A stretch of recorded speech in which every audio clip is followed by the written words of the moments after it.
last night because you heard me Can you praying. stand up, ma'am? I'm gonna slide you down a little. But she not too close. Did you spill your soda? They don't tell. We got to teach them to steal.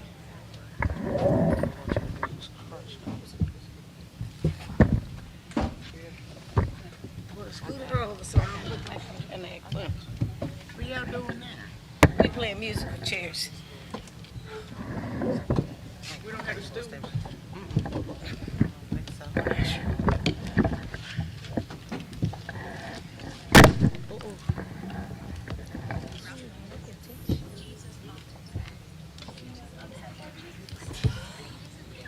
I was listening to my Imagination. okay. I was listening to Okay. my meditation. So, I meant to ask Miss Nave something. Now it's time to start. that was me right there. I know I'm sending her a text message.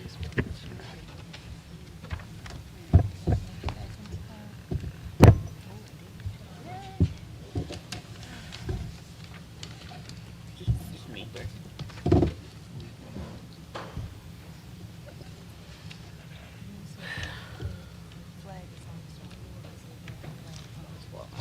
Okay. All right. You gotta do what you gotta do. Is this yours and mine? Yours. Thank you. Go get my glasses. Jesus. I think this one might be yours. Cause I got one. Oh no, Miss Jackson doesn't have one. Can you move the microphone down, Miss Jackson?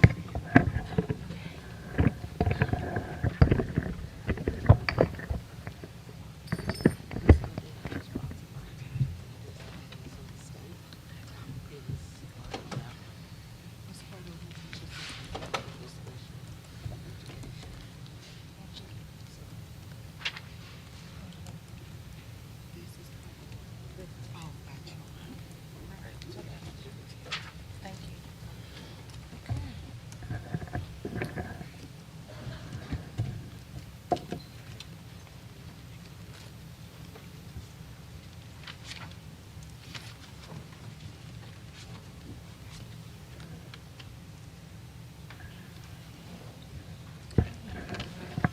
Good evening. We'll stand for the Pledge of Allegiance.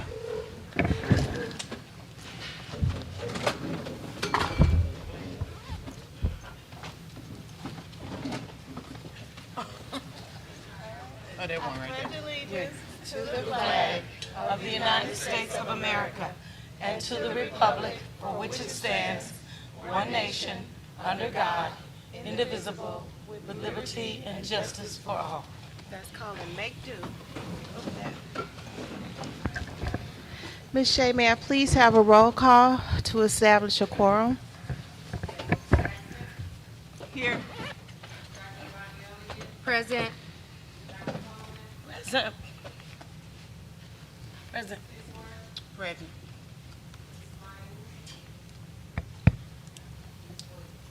Present. Thank you, Ms. Shea, and Ms. Morrill is excused tonight. Next, we will have our Board of Education norms read by our Vice President, Ms. Tisworth. Thank you.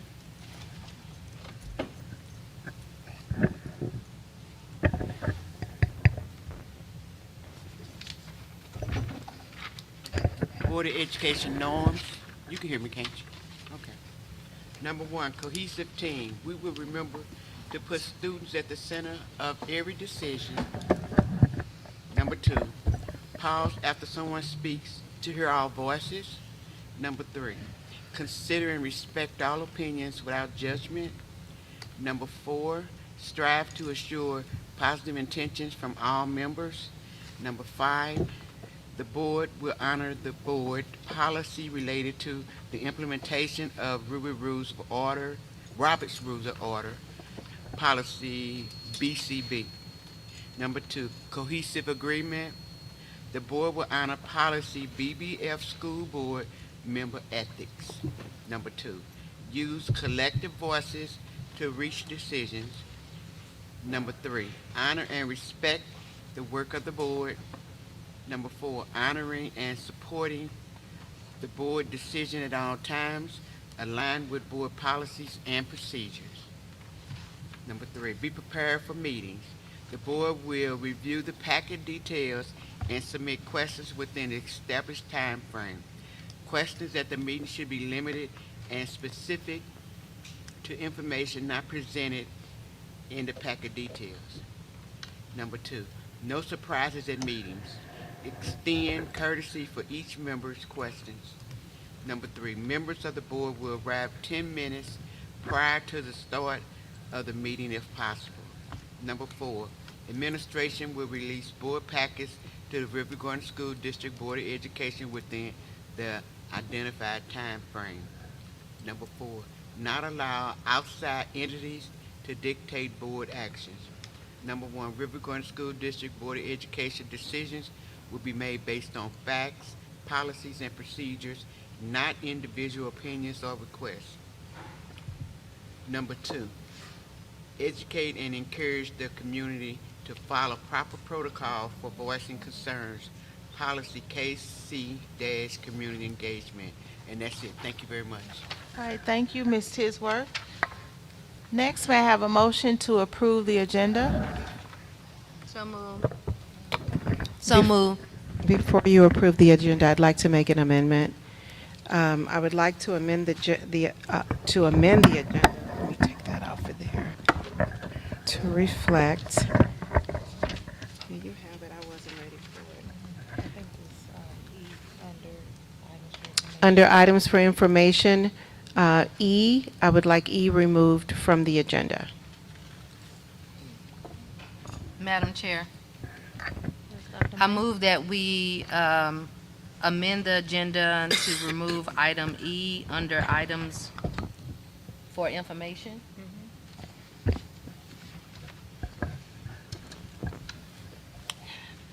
I second. Okay. It has been moved by Dr. May and seconded by Ms. Jackson to amend the agenda to remove item E from the agenda under items for information. Is there any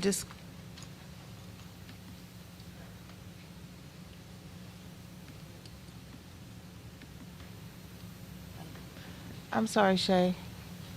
Are we keeping it on now? Okay. All right. Okay, all right. So. Okay, okay, it's okay. So we do need to okay. keep that item. So can you? Okay, I move to rescind the motion to amend and remove item E. I second. All Okay, right, Madam Chair, I move to approve the agenda as presented. I second. okay. It has been moved by Dr. May to approve the item agenda as presented and seconded by Ms. Jackson. Is there any further discussion? Hearing none, all in favor? Aye. Any opposed? Okay, motion carries. The agenda has been approved. Next, we will move to Riverview Excellence.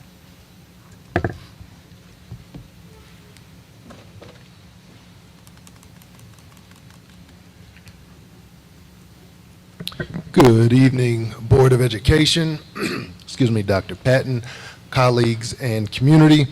Tonight for Riverview Excellence, we have 3 members of the Meadows Elementary community that we want to recognize.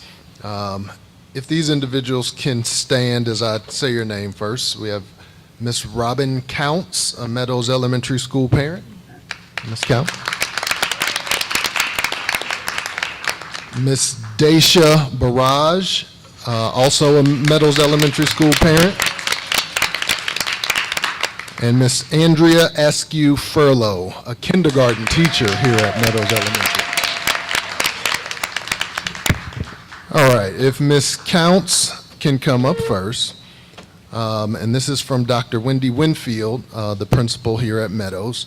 She says, "I'm proud to recognize Robin Counts for the Riverview Excellence Award for her outstanding service to the Meadows community. Ms. Counts has faithfully served as PTO president for the past 2 years, where her leadership, dedication, and passion have made meaningful impact on our school.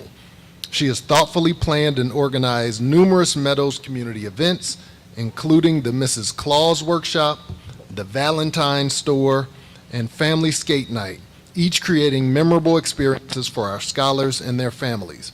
Ms. Counts is always willing to step in, partner with staff, and uplift our school community in any way needed. Her commitment to Meadows goes above and beyond expectations, and her service truly embodies excellence. Well, congratulations to Ms. Counts.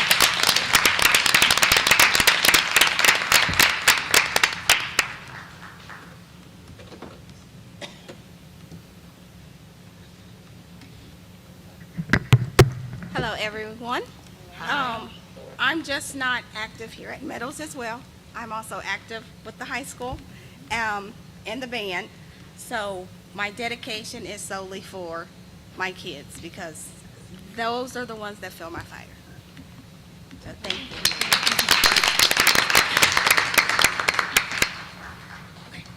Thank you, Ms. Counts, for saying that. That matters, so thank you. Absolutely. Next, Ms. Daisha Barrage. As the PTO Vice President, Ms. Barrage has demonstrated an unwavering commitment to the education and well-being of her own scholars as well as students within the Riverview Garden School District. In her role as PTO Vice President, Ms. Barrage is highly engaged and dependable. She actively collaborates with school leadership, staff, and families to support school-wide efforts. Her supportive nature and willingness to step in wherever needed make her an invaluable partner to our school community. Ms. Barrage's dedication extends beyond individual responsibilities. She exemplifies service and a deep belief in the power of education. Her continued engagement and advocacy have had a positive impact on students, families, and the broader Riverview Garden School District. Ms. Daisha Barrage.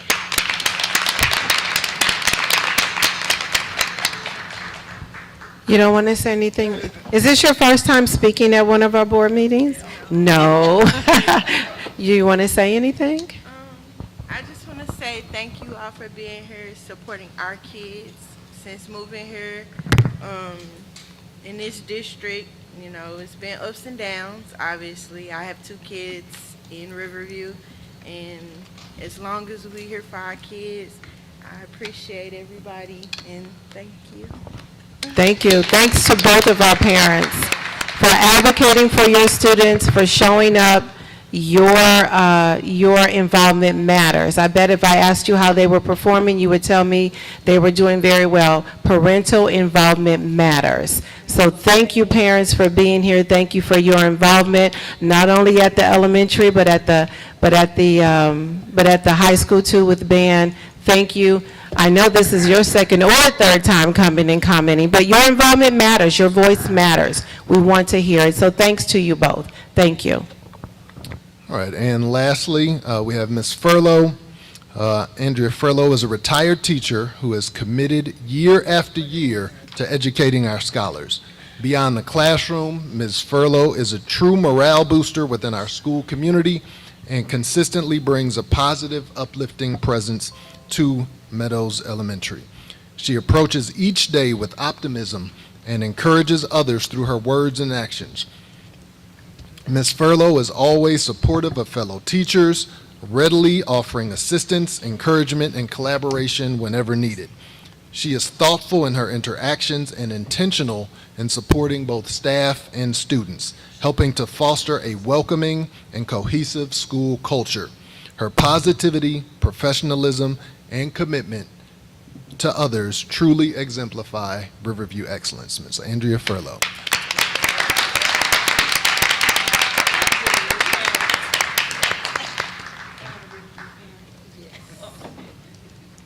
Good afternoon, no, good evening. Good evening. I want to thank you all for this. This is very nice, very unexpected, because I do what I do because I love doing what I do. I also have to say that my daughter, who is a product of Riverview, is here. She graduated in '09. That was her teacher. And Miss Nay was also part of her life. And I just want to thank you all because you all helped me instill the things that I needed to instill in my children. And I'm doing it till today. I have the blessing to be here. I have the activities of my limbs. So I am going to come back until I can't. So I can teach. Thank you. Ms. Furlow, very good. Thank you for your dedication. Thank you for your presence and your dedication. I am sure you are making a difference in the classroom. You said '09? All right, alum. All right. We're happy to see. What'd you say, Ms.?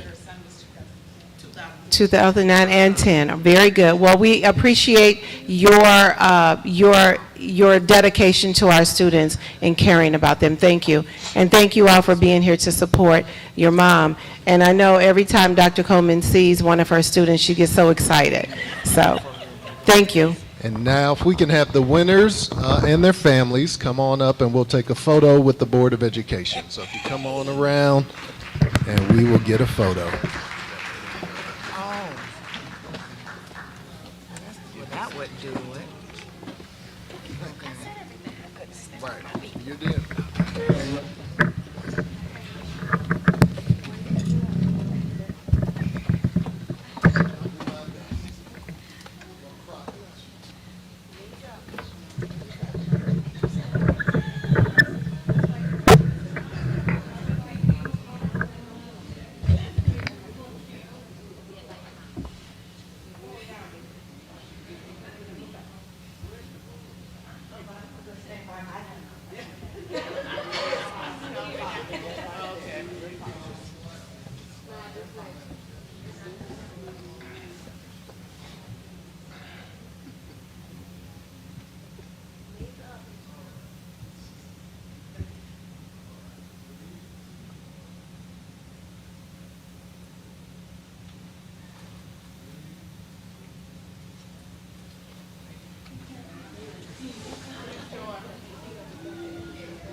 Hold on, it's too quiet in here. Let's clap for them as they walk back. It's silent, like I said, the funeral. Congratulations, everyone, and that concludes Riverview Excellence.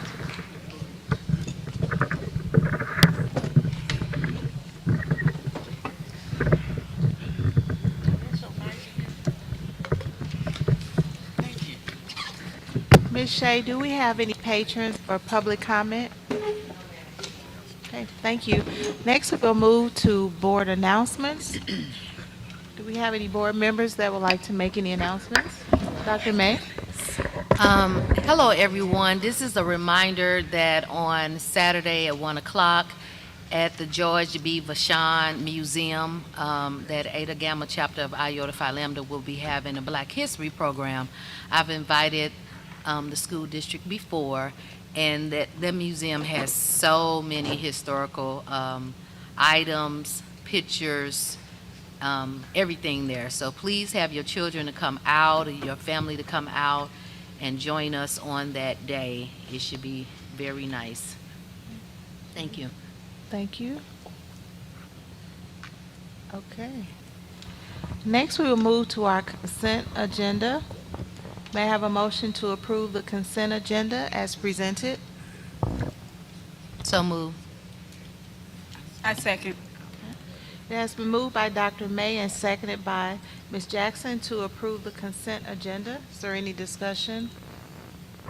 Hearing none, all in favor? Aye. Any opposed? Okay, motion carries. The consent agenda has been approved. Next, we will move to our reports. Thank you, Madam President. Our student reps are not here today, so we will move right into the superintendent's report.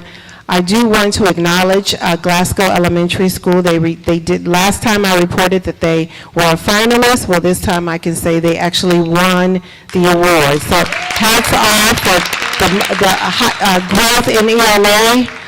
And they did a great job on Friday. Cassie Alinda and her crew were there to accept the award. We had Ms. Nave there and Mr. Sistrunk was there. They were very well supported. So hats off to that particular school and the growth. And actually, we're seeing growth district-wide academically. So I do want to acknowledge that. Hats off to Principal Linda and her crew at Glasgow for that. You will hear this from me every month, the importance of attendance, student attendance. It is very important to the growth of our students. Also, this is Black History Month, right? And so everyone will know that in 1954, what was consequential? What ruling was consequential? Brown versus the Board of Education. Oh, everybody gets a star. Everybody gets a star. That was consequential in that it allowed our students, African American students, to be educated. Now, if you'll recall, they had to be escorted by armed guards into buildings. They no longer have to be escorted. We are offering them an effective education, and we're just asking parents to send them to school. They don't have to be escorted in anymore. They can just catch that yellow bus that runs to their neighborhood, jump on that bus and come on to school, or you can bring them, but it will help to improve their lives as they go on. Riverview Gardens can prove that if a student stays with us from kindergarten to 12th grade, they graduate ready to step out into the world, step into college, step into trade school, or just step out into the world. Over the last 2 years, our students have received $22 million in scholarships. $22 million in scholarships. So I'm asking our parents to please make sure your students are here. There's a big yellow bus that comes through the neighborhood. If you're within a mile, you can walk on down the street and make sure that they are here. I do also want to say this, that our attendance causes Riverview Gardens to lose approximately $2 million in school funding every single year. Now, that school funding can go toward band, it can go toward after-school activities, it can go toward many things. And so parents, please make sure that your students are here and they are at school. There's a big yellow bus that comes, jump on that bus and we can get them here. I do also want to mention that on March 7th, there will be a Be a Buddy, Not a Bully program. It will be held at Westview Middle School on March the 7th from 11 to 1 p.m. This training is the brainchild of our own Ms. Jackson, who is sitting to the right of me, and so in her Keep It Real youth organization. So we are asking you to come out and support that. And then I do want to talk about Prop N. It's a no debt levy transfer. So in other words, this is money that the community has already given permission for us to collect. You're just giving us permission to use some of it in a different way. And so you should see that on our Facebook pages, on our website, as well as you'll start seeing it everywhere, yard signs. So please make sure you go out and vote on April the 7th for Prop N, and we will be coming through neighborhoods starting this Saturday to knock on doors to inform our families about Prop N. So please make sure that you go out and vote. It's a no tax increase. Ishmael, I see you looking at me. Please make sure you go out and vote. It's a no tax increase, and we are asking our community just to go out and vote. Madam President, that concludes my superintendent announcements. Thank you, Dr. Patton. Next, we will move to items for information. Thank you again. Our first item up for information is a data presentation from Meadows Elementary School. Making this presentation is Ms. Barbara Sharp, the Executive Director of Continuous Improvement, and Dr. Wendy Winfield, who is the principal of Meadows. This is in conjunction with Policy IA, Instructional Goals and Priorities, and Instructional Intervention. Mrs. Sharp? Good evening to the Board of Education. I'll speak with my inside voice. To the Board of Education, Superintendent Patton, members of the community, and certainly to colleagues. Tonight we have a presentation. This is a continuation of presentations that we have provided to the board and certainly to the community. It is an opportunity for you to hear about the success and areas in terms of growth for the school, and certainly an opportunity for the principal to talk about the successes of the school.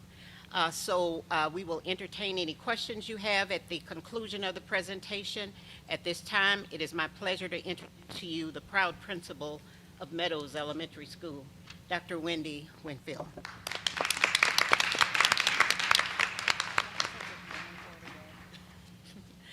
Good evening, Riverview Gardens School District, school board members, Dr. Patton, colleagues, and community. I'm really kind of excited.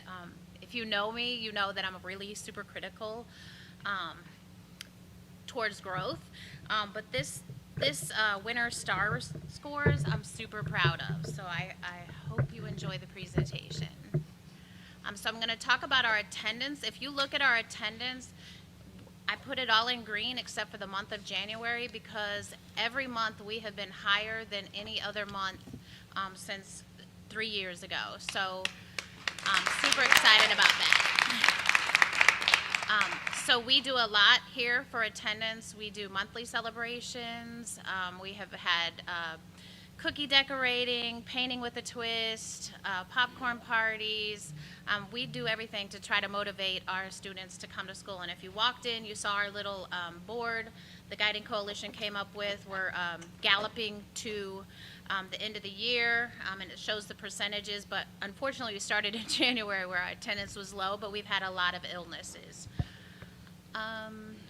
So our math performance on our STAR assessment, as I said, I'm super excited. As you can see all the way down, everything is green, indicating that we have grown since fall.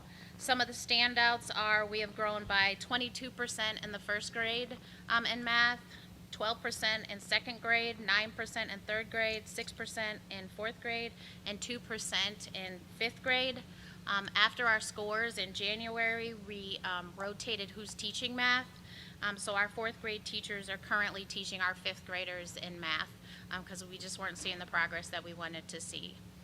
The other thing that we did was in the afternoon intervention time, the regular fifth grade teachers are going to be targeting the priority standards to get that double dose of math.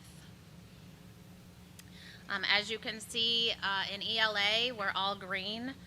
Some of the big wins were we went up 26% in kindergarten, a little percent in first grade, but 11% in second, 14 in third, 7 in fourth, and 5% in ELA in fifth grade. So again, we're making some growth and continuing to work on it. As you can see from our MAP comparison data, if you look at our scale, our average scale scores, we go up continually. And then we saw great growth in our 2025 MAP data with 18% proficient in ELA, which was the highest year. So you can see each of the progressions, and we're working real hard at being more strategic and targeting our priority standards. This is some of our celebrations. One of the things Dr. Mott does is the Freckle Challenge, and we have stepped up every month, and now it's too little for me to read, but she looks at accuracy and growth, and you see each month, November to December, December to January, and January to February, we've had students recognized. We were also the top performer in the Freckle Challenge, along with Koch Elementary, with a 5.7 or 0.57 months growth. Beyond that, one of the indicators for good teaching is student growth percentiles, and so the goal district-wide is, I believe, 50%, and so that's kind of what our goals are for our staff members. And as you can see, we have quite a few teachers, first grade, kindergarten, third grade, fourth grade, fifth grade, consistently scoring above that 50th percentile. So basically, if there's 100 kids start at the same place, we're growing faster than 50 of them. Same thing. So in some of these cases, like if you see like Miss Krupa was at the 70th percentile average of her class. So that's pretty impressive in math. Miss Liggett, 65, Miss Anderson, Miss Reese. So we're working really hard, and that's a good indicator of success. For our overall STAR, Our district proficiency was 34%, and our state proficiency was 26%. In reading, and then in math, 20%, or 32 for the district, 20% overall. But again, our average for the whole entire building is 48% student growth percentile in reading and 52 percentile in math. So we're almost right there. And the last picture is the art program participated in a competition. You have to listen to the music and then you have to paint what you think it would look like.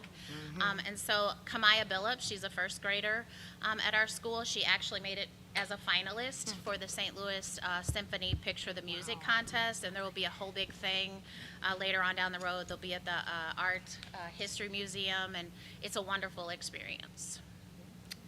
All right. Any questions?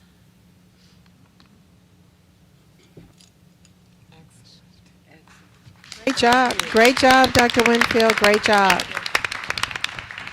Problem solving at the 5th grade, great job, Dr. Winfield.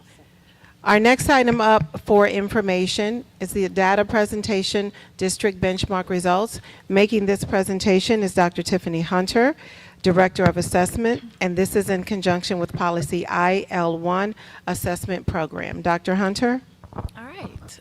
Good evening, Board of Education, Dr. Tanya Patton, colleagues, community, and scholars. I'm pleased to present the Winter 2026 District Benchmark results. Our scholars completed our reading, early literacy, and math benchmarks using the STAR Renaissance platform, which serves as a highly reliable predictive tool for upcoming state assessments. Our schools have from December 1st, 2025 until January 30th, 2026 to complete all testing. Kudos to our building leaders, teachers, and scholars for completing the benchmarks in a timely manner. And because of their hard work, I'm able to share a strong representation of data for you this evening. You can see our participation numbers on the board, our completion rates. And so in every benchmark, we had at least 90% or greater of students who participated. In reading, we are seeing positive momentum district-wide. Our projected proficiency on the state reading test increased from 18% in the fall to 23.1% in the winter. As our below basic numbers decrease, we see scholars falling into the other performance bands such as basic, proficient, or advanced. This year, we have begun looking closely at our academic processes and how they align with our partners at Special School District. And so this slide kind of shows you a comparison of our scholars who receive services from the fall to the winter. And as you can see, there is growth. We see the same trend as we see with all of our scholars. The below basic number is decreasing while the other categories are increasing. And while we're not quite where we want to be, we feel that the anticipated continual alignment between SSD and ourselves and our practices will drive the accelerated growth for this student group. So when breaking the data down a little further, by grade level, we see an increase in the number of proficient and advanced scholars across 9 out of 12 of our grade levels. We measure student progress through Renaissance using student growth percentile, SGP, which Dr. Winfield just talked about, where an SGP of 50 represents an average growth. Since the fall, 62.9% of our scholars have achieved typical or high growth. This means that they were at or above the 50% threshold, meaning that our scholars are growing at regular rate or above the regular rate. A special shout out goes to our 7th grade scholars who lead the district with an impressive 74.6% of scholars meeting or exceeding these growth benchmarks in reading. Math results also reflect encouraging progress. Projected proficiency on the state math test rose from 13% in the fall to 19.7% this winter. Although we see growth among our scholars who receive services from Special School District, the same trend as in reading, we noted that math is an area of focus because we have a lot more scholars who are falling in that below basic range. When discussing with the team, we discussed the need to include manipulatives as well as embracing the CRA model, which represents concrete, representational, and abstract. And that's something that Dr. Mott has kind of pushed across the district. And so really working with special school district and making sure that we have that same training so that our scholars are able to also use those and show better growth in math. As we dig deeper into the math data, we see growth in math proficiency in every single grade level except one across the entire district. I'm pausing because that's a reason to clap. Our first grade scholars stood out with substantial 12.4% increase in proficiency. Overall, 60.4% of students district-wide showed typical or better growth in math from fall to winter. This is a slight increase from last year. For our youngest learners in early literacy, those are our kindergarten and first, and you know Dr. Patton's favorite word is foundational. 41.6% of scholars scored at or above the district benchmark, which is a solid improvement from 36.7% in the fall. Kindergarten scholars demonstrated the strongest performance with exactly half, that's 50%, scoring at or above the benchmark.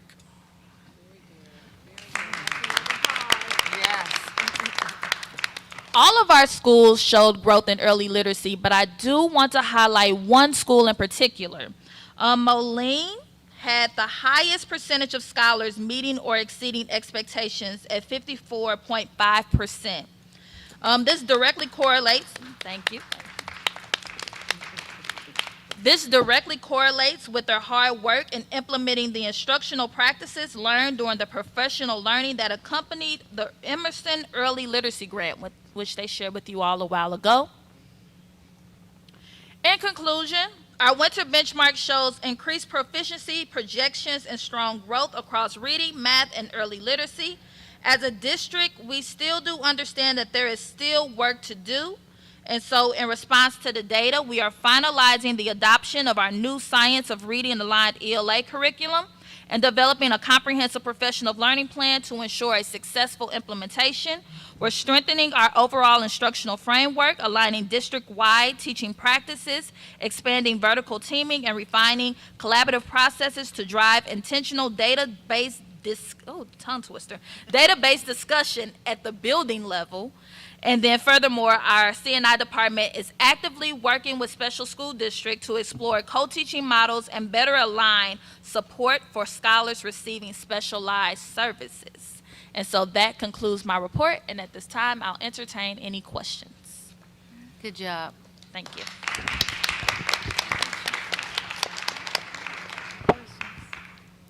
Okay, thank you, Dr. Hunter. Way to be succinct.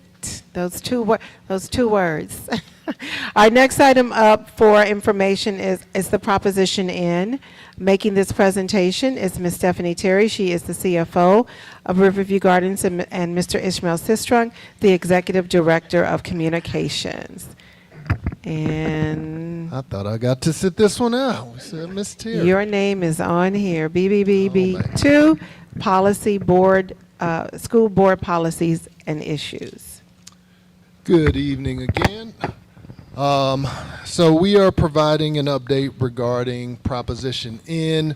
Last week we talked about, and Dr. Patton mentioned it earlier, Proposition N is a no tax increase levy transfer that will be on the April 7th ballot. And so we have been getting the word out. As Dr. Patton mentioned, we are going to begin door-to-door canvassing on this Saturday, February 28th.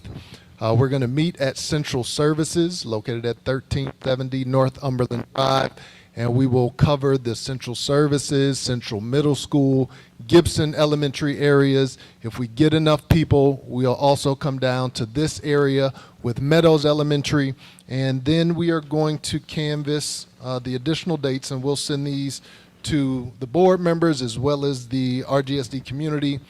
March 7th This week is at 11 a.m. following the special board meeting.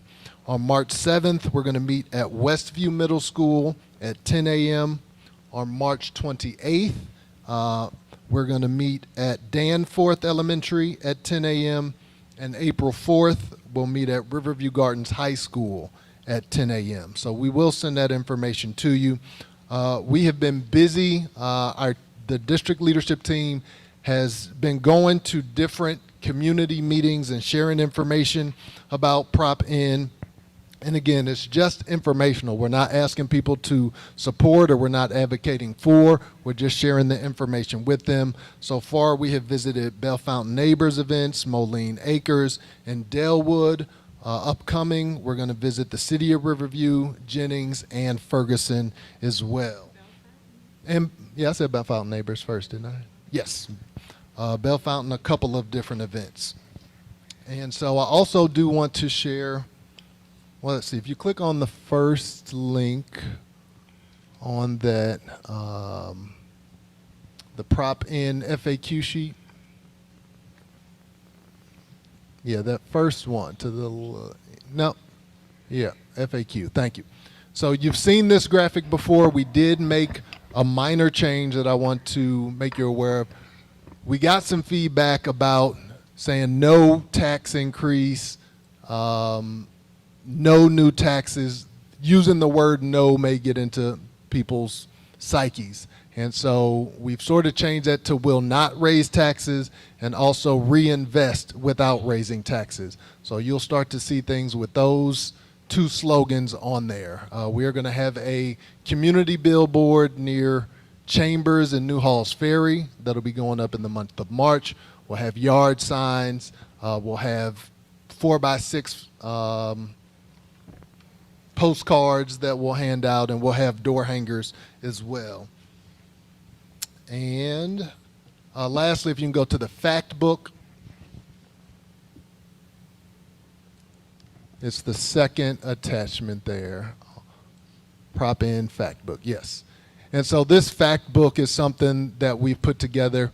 It'll go on the website tomorrow. We wanted to show the board first. We're also going to share it with the local mayors, the local churches, the local organizations that support Riverview, and it just shares information about Proposition N. So the FAQ, which is already on the website, that is a part of it. If you go to, was that page 4? If you can click on that for me. Sorry, technology's like, you didn't tell me I had to click on pages. I apologize. Page 4 lists some recent achievements by Riverview Gardens schools. Keep on scrolling. That's the FAQ. Keep going, keep going, keep going. Okay, they passed. That's okay. And then Prop S promises kept. We just list some of the promises that we made for Prop N, and we show progress that we made, because we know voters are going to wonder, hey, what did you do with Prop N? What did you do with the funds? And so we want to make sure that we make that clear for them. So again, this is going to be made available to the public. If we need to make changes and adjustments, we can definitely do that. But this will go out to the public starting tomorrow and be on our website. Are there any questions? Dr. May? Any like videos? I see the podcast and the little, audio. Any digital type of videos, Yeah. AI, or anything that? I don't know if we'll do AI videos. We will have videos. So I'm glad you mentioned the podcast. Miss Terry and I sat down with Miss Flowers and did a podcast for Prop N. I was going to go into the superintendent's office this week and work on a video. So we'll have some videos. We'll have social media advertising. We mentioned the billboards, the yard signs, the school marquees. They're starting to put Prop N on the school marquees. And we've talked to the city halls and the mayors about at least sharing the ballot language and sharing information about Prop N. Like I said, we're going to send that fact book to them as well. And so we're just trying to saturate the market, get the information out as much as possible while also being fiscally responsible and not spending a ton of money on ads like we may have done in the past. All right, so Dr. May just volunteered to do a video. I saw her hand go Okay, up. all right. So she just volunteered. Are you? And Ms. Lane Ms. had a Lane. question? Ms. Lane. When will when will the new literature be available? Starting tomorrow. Tomorrow? Yes. Okay. So it's available now. We wanted to present it to the board first before we started to send it out.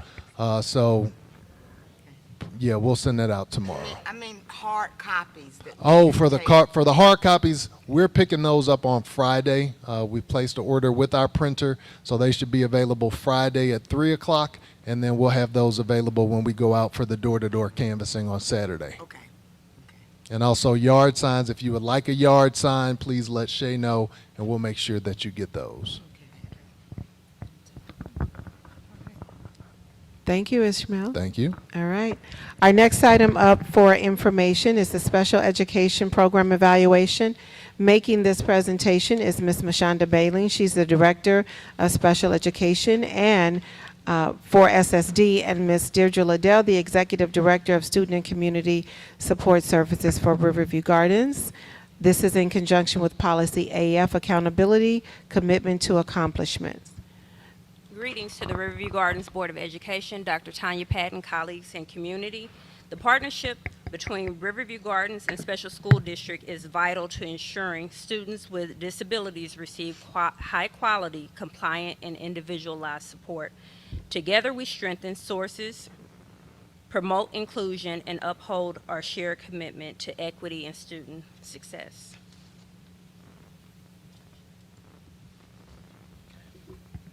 So some changes made.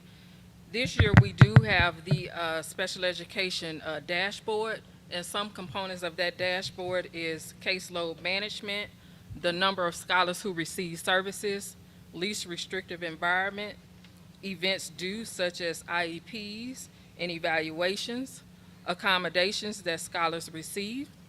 We also had 20 vacant positions, and we have filled 15 of those positions.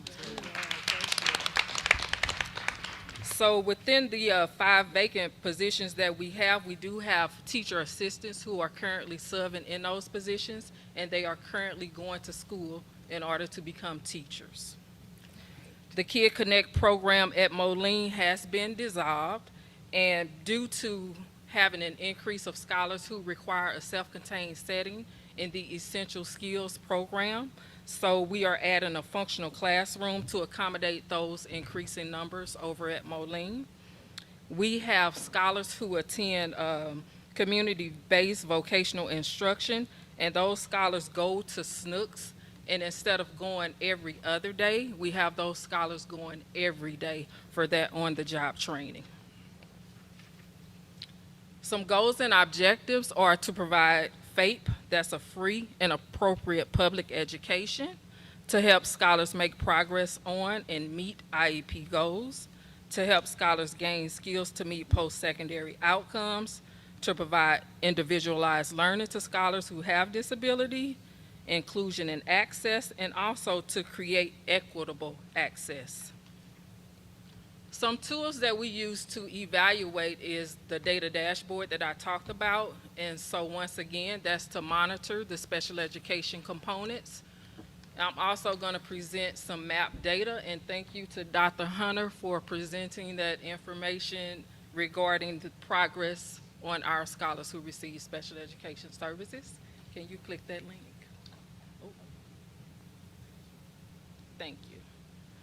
So we do have the information for ELA, math, and science, and so there is a comparison from 2024 and 2025. So we do have scholars who have moved out of that below basic. So we are seeing some progress.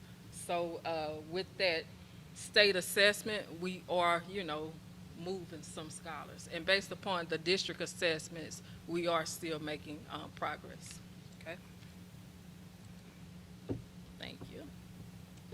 And then it's another link. So this is a data story that SSD compiles. So we do have data teams, and so we are nearing the target for having 6 data teams per year. We also have that academic screening through FastBridge, and right now we're at that 89%, so that is above average for the county. And then with math, we're at an 86%, so that is also above county average. Universal data, that's when administrators go in and look at the critical components. And with that, we do have some growth opportunities as far as posting that class schedule and also acknowledging appropriate behavior. So those are some growths that we have as far as that universal data.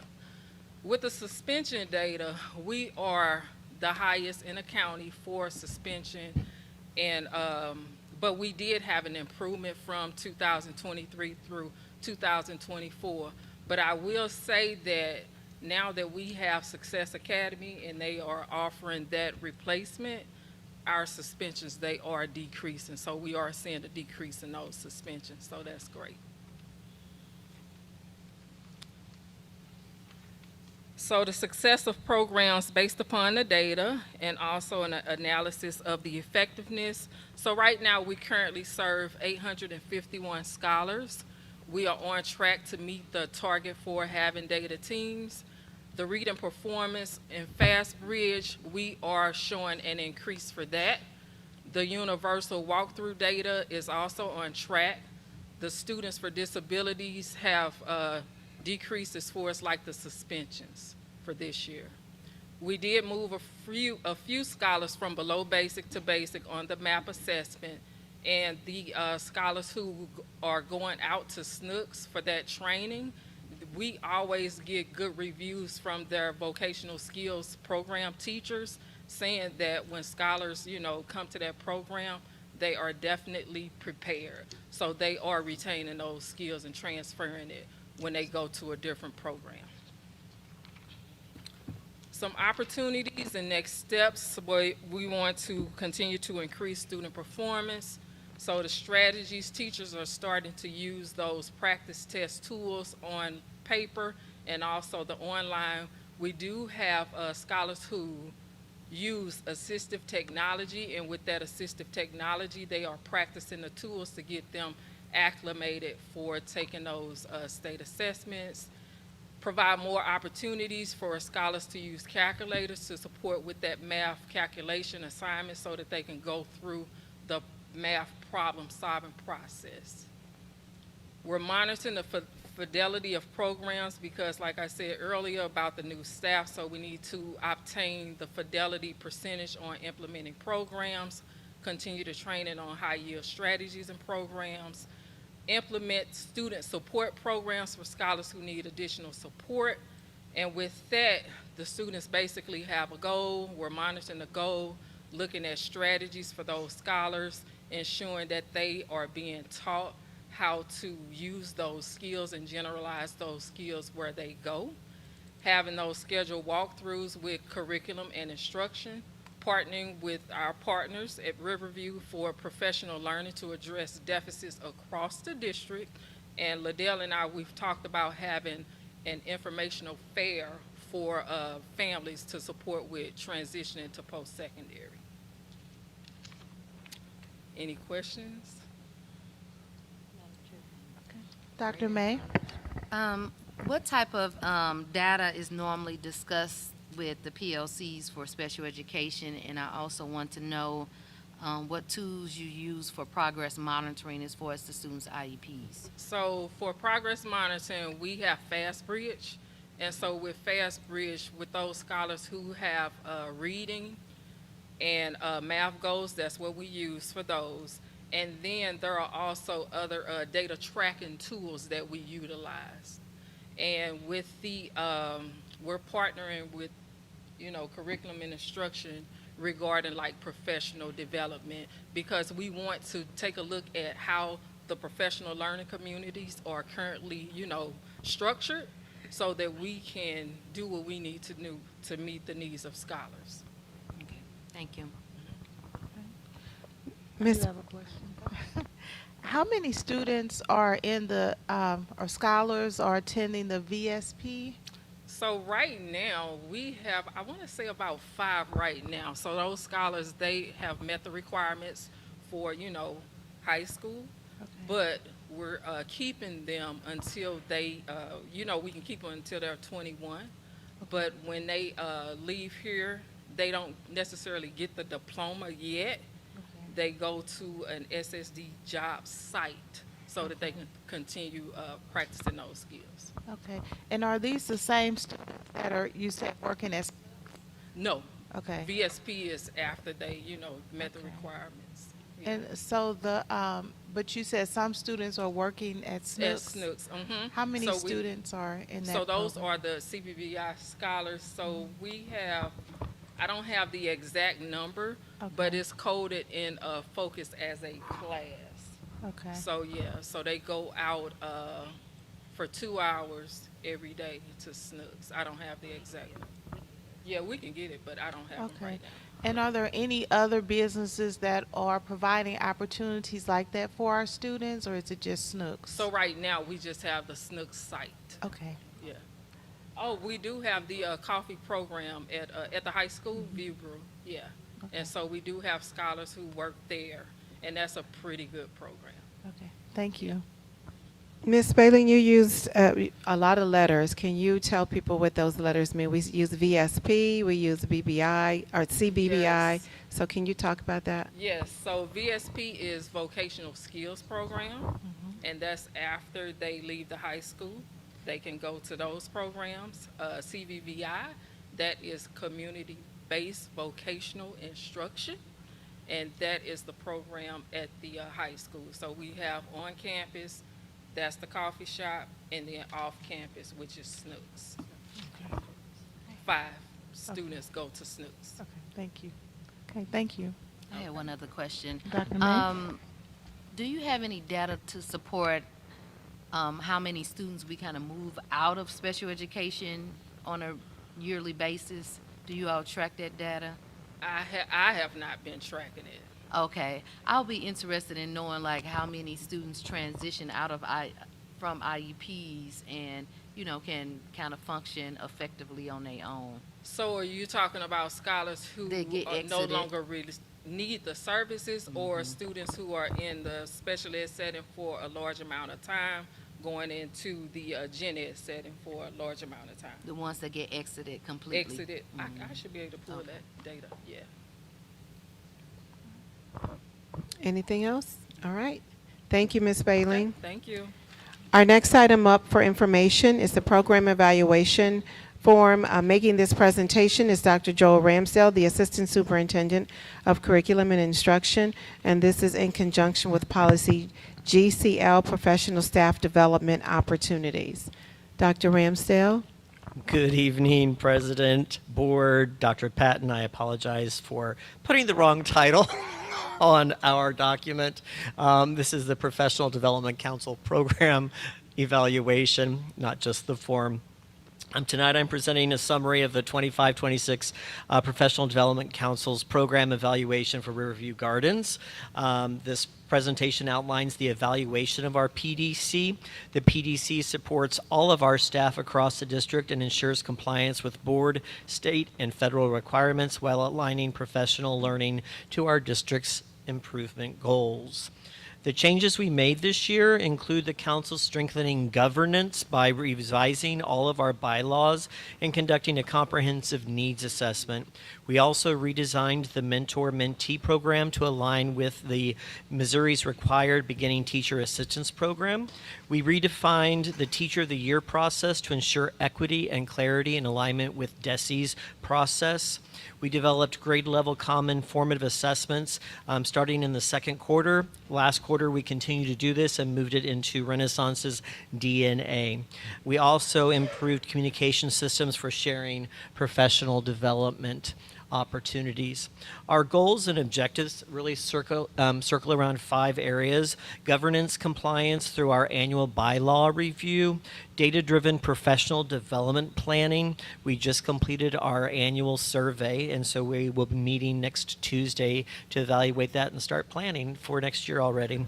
90% retention of our first-year teachers through structured mentorships, equitable Teacher of the Year representation from every single building, and then an a 10% increase in student proficiencies through the consistent use of common formative assessments. The tools that we use, effectiveness is measured through multiple data sources, including our annual needs assessment, which I just referenced, kick-up post-session feedback, stakeholder input, classroom observation data, and required dissemination of external professional development learning that is offered by those that are attending out of district PD. The successes that we've really seen this year, student achievement, as mentioned by Dr. Hunter, we've seen measurable growth, 7% drop in our at-risk category, and significant increases in proficiency. Math and reading, we see positive trends and decreases in our lowest performing tiers. Our PD engagement, as of January 6th, we had 7,303 registrations with 13,000 plus confirmed hours this year, which is an increase over our last 2 years. Our satisfaction rate is also increased. 95% of our participants found learning to be relevant to their goals, as well as 93% believing that the strategies are effective and can be implemented in their classrooms. Our next opportunities and steps include expanding tiered professional learning for our different levels of teachers, looking at new teachers versus well-tenured teachers and career educators of people my age, maybe, and making sure we're differentiating that for them, making sure we're introducing summer sessions this year. So we are planning on doing summer sessions for the first time, a 2 to 3 day collaboration across all of our grade levels and content areas. Providing global support, making sure that we are truly focused on our new teachers and our international teachers, giving them the support they need. Then looking at our leadership opportunities, continuing to encourage staff-led presentations. We believe that is a vital part of growing, and then continue to use our data. Based upon our measurable staff engagement and positive student growth trends, we are very happy right now with the status of the program and excited to see where we can bring this into next year. And at this time, I will welcome any questions. Dr. May? Yes, thank you for the information. You mentioned something I was going to inquire about more, which is the staff-led presentations. Every year we have Teachers of the Year. We have specific teachers that are outperforming others. I was just curious of how we are specifically targeting those individuals to support with sharing the information with their peers. That is a great question. What we would love to do is have those master teachers hopefully coached and encouraged by their principals, instructional coaches, and CNI to help participate in leading those. We also are asking those people that are using Title I funds as well as PD 1% funds to please take your out-of-district learning, that new set of skills, concept mastery, whatever that might be, and to present it then to us as a whole on our PD days as a choice session. Okay, thank you. Mm-hmm. Okay, Dr. Coleman? Thank you. Dr. Raxell, are we still in the evaluation process where when the teachers have to have artifacts, is that correct? Artifact for their teacher, for their summative evaluations? Am I right? Do we still do that, Dr. Patton? We do? Evaluations are not under me. Oh, I'm sorry. So Yes. I said that because you mentioned teacher leadership and them sharing and helping to share information and share data. When a teacher presents information and leads, does a leadership or leads a data process or leads something in the building, that adds to their evaluation. It makes them highly effective. So it's always Absolutely. in their best interest for them to do that, and most teachers jump at the chance. Yes, on a because- MEAS scale, Yeah. that moves them over to that Yeah. level 7. Yes, and moves them up to the highest level. So yes, that's one way that they get the recognition, of course, but then they also see their growth and their peers see their growth. Absolutely. Yep. Thank you. I have a question. Oh, yes. So, Dr. Ramsdale, how have you been able to accomplish this with less operating funds? That is a fantastic question. myself and the CNI team and Dr. Hunter, we are all out in the field helping lead sessions ourselves, not just on PD days, but on Wednesday late arrivals. We are out giving sessions. I figure if you can't walk the walk, you shouldn't talk the talk. So I am constantly modeling what I think is best and utilizing ourselves to really do the work. Do you want to talk about the instructional coach piece of it as well? Yeah, and then the instructional coaches have been stepping up as well. They have been leading our PD sessions, our unit planning for the buildings, so they are becoming instructional leaders as a whole, and then taking that information and then using that then in the PLC meetings that they're having with each of the grade levels and able to support that ongoing from PD session to PD session. Thank you very much for all of that you do. Dr. Patton, did I saw a number of $82,000. Are we saving $82,000 on a program? I think that was something that you want to speak to that, Dr. Ramsdale. That I believe that was something that it was the program. It was the professional development. I think this was the last board meeting, if I remember. I think so, but I think it was something related to the professional development revision. Yes. And so, can you speak to Yeah, that? so the I 80. just read that. Oh no, Maybe- you're maybe you yeah, did. No, Maybe you're you did. great. Thank you for reading it. I read everything, Dr. Ramsdale. That money is at the school level to use for PD that the principals can approve for their staff, and we do have to spend 75% of that. That's what it was. You had to spend a certain. That's what I Yeah. wanted to ask you, Dr. Patton. Mhm. You had to spend a certain percentage of it. Correct. Correct. Or we don't get it the following year. And we've done that though, right? We are measuring it. We are now at about 52% last time I checked, and I have a meeting, as I mentioned, next week. So And I'll we check have again. to spend it by when? June 30th. June 30th. Okay. So Are we have going to time. do that? Absolutely. Oh yes. Oh yes. With summer conferences and everything else, we definitely will. Thank you. Uh-huh. We are not giving money back, Ms. Lane, so we will be spending that.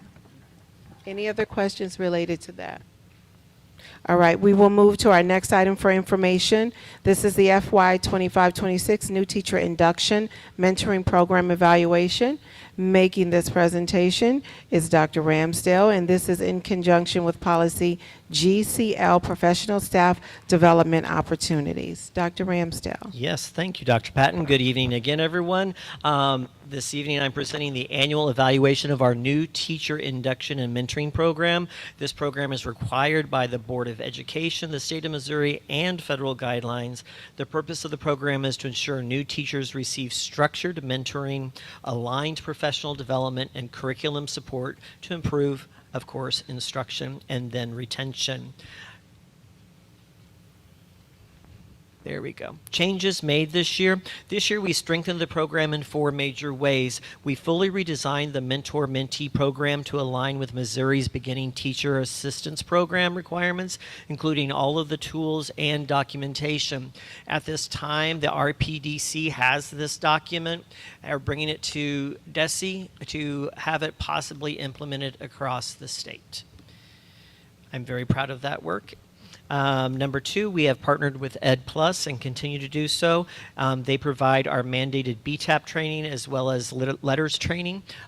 We had a group that went through volume 2 this past year. We redesigned our new teacher induction to include a full curriculum and instruction day, plus sessions on classroom management and lesson planning specifics. We also created micro-learning onboardings supports for our late arriving international teachers. They arrived in October and November, so we had to create special sessions for them along with follow-up micro sessions because they were condensed down to a one-day session. Next, our goals and objectives. The program focuses on making sure we have a structured mentorship and confidential professional relationships. That was a lovely thing to go through this year to make sure everyone understood and could adhere to that. Advancement of instructional expertise through coaching and reflection, and we're using student-based coaching. Mastery of professional learning standards. Curriculum alignment, hopefully before the school year begins, meaning you understand the resource, you understand the curriculum, you understand how those go together prior to stepping foot in the room and having children in the seats. And then retention of high quality teachers. Each objective is measurable through PD participation, feedback, student growth data. As I mentioned, the tools that we are using are annual needs assessment, post-session feedback from Kickup, stakeholder feedback loops. One of the things that I have found very interesting is that I'm an open book. Come to me and tell me if I'm not doing well. If you didn't like that session, please tell me why. I need to fix it. I'm not perfect. If you need more, please let me know. And the staff that I've been working with are very open to providing that feedback, either be it positive or constructive. So I'm very thankful for that. Next, doing classroom observations. Our ICs right now are currently doing a Tier 1 audit in every single classroom across the district and providing us information on what asset-based things we're currently seeing in Tier 1, which will then drive the Tier 1 needs and instructional areas that we'll focus on in PD over our summer session and then in the fall. And then external PD, as I mentioned before, dissemination coming back and providing that information. The successes of our program, as Dr. Hunter mentioned, we have a lot of success. I'm going to just let you know, I'm going to throw out some different numbers. The first presentation was supposed to be in January, and so we had our February PD, so 9,686 registrations, 16,894 hours of PD for our district this year. That's a lot. Thank you. Thank you. The impact on student achievement, as mentioned by Dr. Hunter, 62.9% of our kids are meeting the typical or better than typical growth fall to winter. And I think that's very indicative of building teacher capacity. We don't see that growth if we're not building that capacity, so thank you for that. Our opportunities, our international teachers are loving the micro-learning sessions. So expanding those opportunities, and then peer learning, as mentioned, we have master teachers in our district. Why are we not making those master classrooms that teachers can go and observe for specific things that a principal has said, we need to work on classroom management. This person has a master classroom. Go pick up a strategy. Bring it back and then implement it, and I'll give you feedback. So doing that is a very large goal. And then immediate next steps, using our annual needs assessment to set our priorities for next year, enhancing and onboarding. Our onboarding process, I will say, I was new in July, and I was turning around and doing PD in July for new staff. It was not perfect. So I would like to enhance that, and we'll spend a lot of time as we exit this month, and March slows down a teeny bit before we get into the testing window to really focus on that. Alignment, making sure that that is, again, aligned. The accountability, making sure that we're not only presenting to the PDC, but presenting the information to our principals as well, because the beginning teacher part of this has to be a focus. We want to retain, if we want to first build excellent teachers and then retain them. And then lastly, just again, refining the onboarding. Any questions? Yes, Dr. May. Oh, sorry. As far as the micro learning, is that something that's like just doing the daytime that they can choose to jump into? Sometimes it's me going over during a planning period and doing a half-hour mini session, and it might be on a Kagan strategy. You know, I'm struggling with student engagement. It might be working on Teach Like a Champion 100%. Let's practice this, you know. I'm your student, and you're saying I'm going to wait for 100% of you to have your eyes on me, and practicing that with them, but finding huge benefit in those very small mini sessions where we can go in and do that. And I've done some of them virtually as well, where we don't have time to get back and forth. So they work both ways. What is the biggest challenge that our new teachers have as far as their instructional practices or anything else? Well, first and foremost is always going to be classroom management. If you can't manage a class, you can't even get to the teaching. So with so many of our teachers, new teachers being international teachers, I think the culture shock, having been to Asia many, many times, education is the most highest valued profession in the world, and here it's not. And our kids, many of them come to school and they're, I'm at school. And not understanding, as Dr. Patton said, it's Black History Month. We're giving this to you. You don't have to be walked in with a security officer. This is a free opportunity. And so our international teachers kind of struggle with that mindset and trying to get past that. So outside of the international teachers, I know in the past classroom management has been an issue. I have asked from a data standpoint, and I don't think no one has taken up this opportunity to identify what colleges our staff are coming from, because there's an opportunity to have those colleges to strengthen their programs around classroom management. Absolutely. And especially if it's an influx from a particular school that we can identify and say, we're receiving your students, your graduates who are struggling in this area. You may need to revisit your curriculum, or they do some extended support that helps us with supporting them, because I think there's an obligation that they have to continue to support them if they're coming out and having challenges around something that they've given them a diploma. Oh, absolutely. And to piggyback on that, small group instruction. We are data rich. We all can collect the data. What do we do with the data then with our students that are struggling? That's, I think, another area that many of our new teachers struggle in, and even some of our veteran teachers. Yeah, so I'll be interested in knowing, like, where are our staff, the schools that they are coming from a training, from a training support standpoint. I'm going to delegate that to Mr. Ford. Look, I think someone in his position He has that might have information. been asked about that before, so it'll be interesting. Yeah, thank you. I do want to add that we also have our Dr. Mott, she's over math and elementary science, as well as Ms. Ross, who's over ELA and high school science. They go out and they're doing the microbursts of learning. They're pushing into the classroom. So I do want to say that's why we're seeing a lot of the growth that we're seeing, because they're making themselves available. They have office hours. All you have to do is go on, sign up, and they will come to the school. So we are looking at PD in a very different way now. And so we are using our resources that we have within our district. That's why we can do some of these things, Ms. Lane, and you can see, we are saving money, but we're also making an academic difference because we are using our resources in a very different way. So I appreciate all of the work led by Dr. Ramsdale in the C&I department. Any other questions on that? Okay, our next item up for information is the second quarter travel report.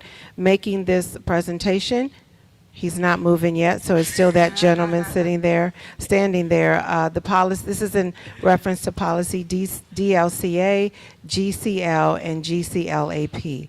Dr. Ramsdale. Well, hello again, everyone. Hello again. This evening I'm presenting the fiscal year 25-26 second quarter professional development travel report.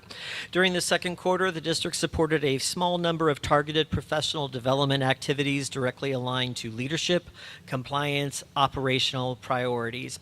These included virtual professional learning for building leaders, superintendent engagement in Florissant, and state-level meetings in Osage Beach for federal programs and student support staff. Select grant-related learning was also connected to work affiliated affiliated with Harvard's Graduate School of Education. All travel was purpose-driven and strategically aligned.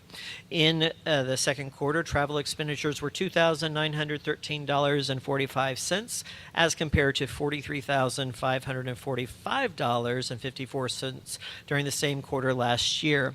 This reflects a $40,000+ savings or a 93.3% year-over-year reduction, with the district operating at only 6.7% of last year's second quarter travel spending. Expenses were appropriately distributed across federal programs, student support, Superintendent Perkins, Board of Education, Human Resource, and Safety and Security budgets, with all expenditures aligned to allowable uses and district priorities. Any questions? Was that succinct? That was succinct. That one was, no, that was succinct. Any questions? All right. Woohoo. Thank you, Dr. Ramsdale. I don't think you're doing the next one, so our next, moving into items for discussion, Madam President, our first item up for discussion is the Moline Elementary roof replacement insurance claim. Making this presentation is Mr. Gerald Freeman, Director of Facilities, and Mr. Carl Scheid, Consultant for Facilities. This presentation is in conjunction with Policy DJF, Purchasing. Mr. Freeman? Good evening, Dr. Patton, President Williams, Board at Large, of course, our colleagues in community. Representing the Facilities Department, I'm bringing forth an item for discussion, the Moline Elementary School roof replacement. In view of the time to be succinct, you all have received and reviewed this information. We had a significant roof damage to Moline Elementary due to a storm that came through May 25th. A claim was issued with our insurance provider, has been approved and authorized to be repaired. That repair would be done over the summer months. There were 3 contractors that bid. The bid that became lowest was $403,187. It is our recommendation that we accept that bid. The monies that have to be spent for this per protocol will be appropriated in the 25-26 fiscal year, but Music, our insurance provider, will reimburse those funds in the 26-27 school year. Any questions? So, was it the storm related? Yes, that was a storm that came through May 25th in that area. So it was wind and hail damage that destroyed the roof. So was it something that was eligible for resources through FEMA and other resources too? No, it's different. I see him shaking his head. I was trying to figure out if it was something that was connected to that. Okay.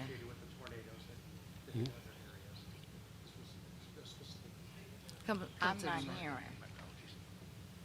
Yeah, this was not associated with the tornadoes that hit other areas of North City and North County. This was a little bit more isolated within North County, because it actually just affected Moline. We didn't sustain damage at the other schools. So.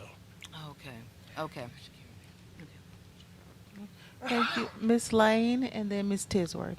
Well, I kind of had the same question, and Mr. Scheid, you just said something that was a little confusing to me. It was the day of the big tornado, and only Moline's elementary school got damaged. What about any other houses around? Do you know? I don't know about residential. I know that in terms of our school buildings, that was the only school that sustained So it was just a fluke? It's a or really, maybe wasn't related to the tornado at all? I mean, obviously we had a very volatile weather during that time period, so there were a lot of storms and systems going through the time. So, did we try to apply for federal funding? That one, no, we did not pursue federal funding. So we obviously identified the damage. We shared it with our insurance provider, who then agreed to do a roof replacement. Was the damage like hail? Yeah, hail and wind. And so it's a large percentage of damage that ultimately requires a roof replacement. Ms. Tisworth and then Dr. Coleman. So my question is about the company. You already got the company that's going to do the roofing. Am I correct? Correct. Okay, then this is the question I always ask. about minority workers. Now, are you sure they have minority workers? I mean, because we need money too. You understand what I'm saying? No, This just like in the future, whatever businesses you guys do, can you take into account, or are there minority workers that they have employed there? You know, just yeah. like this summer, I'm sure some of us need to make some money on the roof. So can you check that out for me, please? Yes, we can get Thank you. a minority participation number on that front. This one was a little bit different because it's being administered by our insurance, so they have their own requirements as well. But you're not going to check out and see if. Oh, we yeah, definitely can check this out. Yes, absolutely. Dr. Coleman? I just wanted to clarify, this is being covered by our insurance, right? That is correct. Okay, thank you. Thank you. All right. Thank you. Our next item up for discussion is the outsourcing of custodial services. Making this presentation are the same two gentlemen. Gentlemen, this is in conjunction with policy DJF2 purchasing. As protocol has already been established, again, good evening. Since Mr. Scheit has been the championing this cause and has been the primary communicator regarding this, I'm going to defer this portion to him. Then we'll introduce those men that have been invited to be a part of this presentation tonight. Mr. Scheit. Thank you, Mr. Freeman. As stated in the background for this item, we first visited this conversation as it relates to outsourcing custodial back in the end of October, in which we explored this as a budget reduction opportunity. That was then captured as well in the superintendent's right size in the district plan. So we have now taken it to the next step, in which we have engaged with a partner to pursue this opportunity. So the school district has moved forward utilizing our Equalis group, which is a purchasing cooperative which exists for school districts and other entities with existing contracts and purchasing agreements and for goods and services. Basically, they bid out these opportunities and bring forward qualified service providers to do them. So in this scenario, HES Facilities Management, who performs custodial services, is affiliated with the Equalis Group, and thus came forward to review our situation and provide a proposal, which is part of your board packet. They will be also speaking briefly just to present some information. Really, what we're looking at is a 5-year agreement. Our intention is actually to start on June 1st.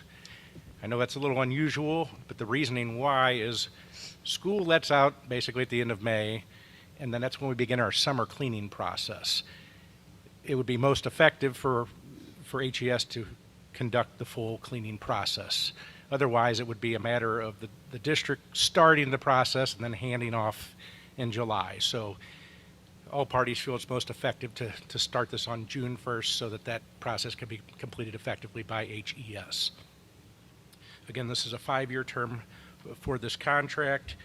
Some of the benefits are pointed out here in the board item. Obviously, the big thing is that we are anticipating a reduction of cost of $1.298 million annually. HES will be providing new custodial equipment for the enhanced delivery of these services. They will be offering training and development for staff. They have systems in place to monitor and track and manage the quality of services performed. They will provide our current employees opportunities to become part of the HES team. They also are committed to maintaining wage rates for those employees. There are other benefits which include 401k, medical, life, disability insurance, holiday pay, and vacation days.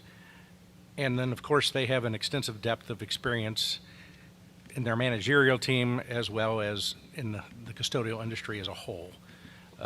Two other things I want to note here. We will be doing some other actions as it relates to this item, because we will, in order to start in June, we will have to move funds into this current fiscal year, so there will be a budget transfer transaction that will be coming. And then, as we did with the outsourcing of our food service staff previously, we will be pursuing a sick leave payout for our custodial staff, which will then be coming forward to the board for a June payout. At this time, I'm going to turn it over to the HES team. They're going to share a brief presentation, and then at the conclusion of that, we'll be happy to answer any questions you may have. At this time, I'd like to invite forward the HES team.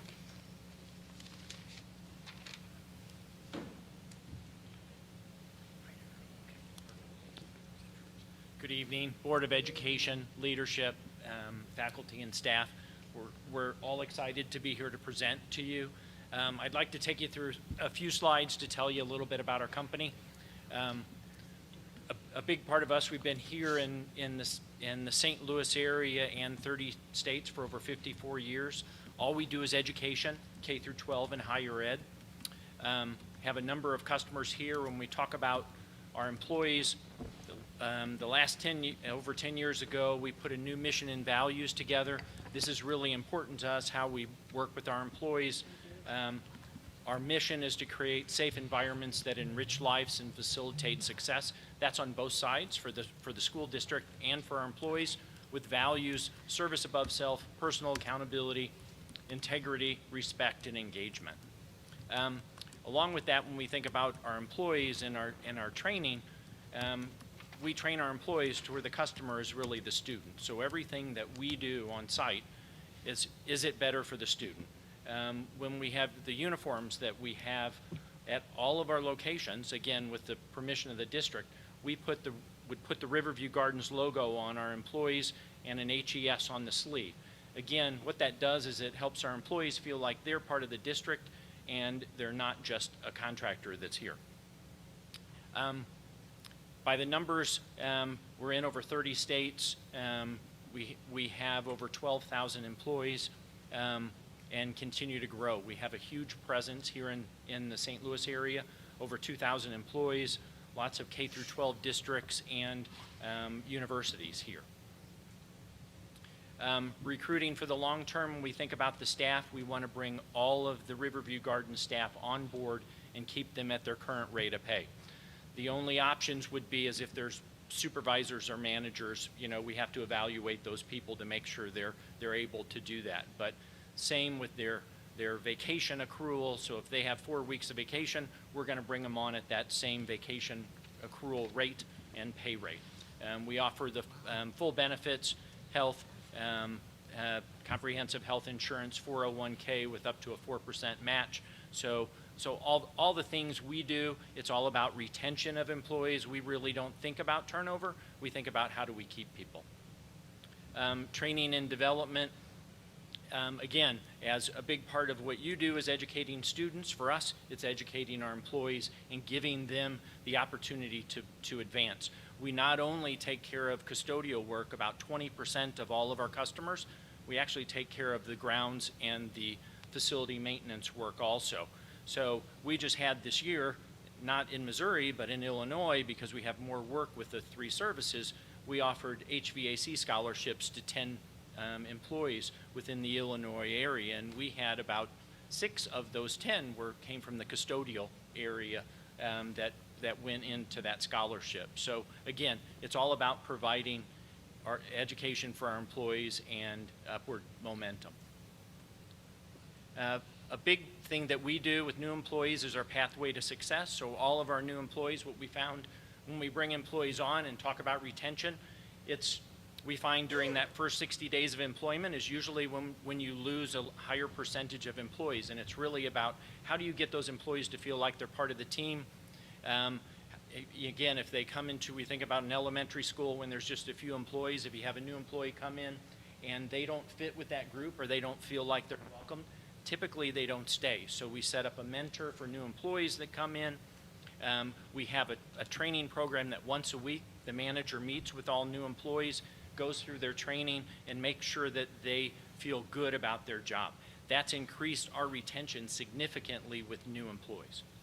Another thing that we do is we set up a routing schedule for all of our employees. So whether it be a day porter or an evening cleaner, we set up times and routes so we know where an employee is. When you think about some of our larger buildings, the high schools and so forth, if there's an emergency, we need to know in this particular time area where is everybody.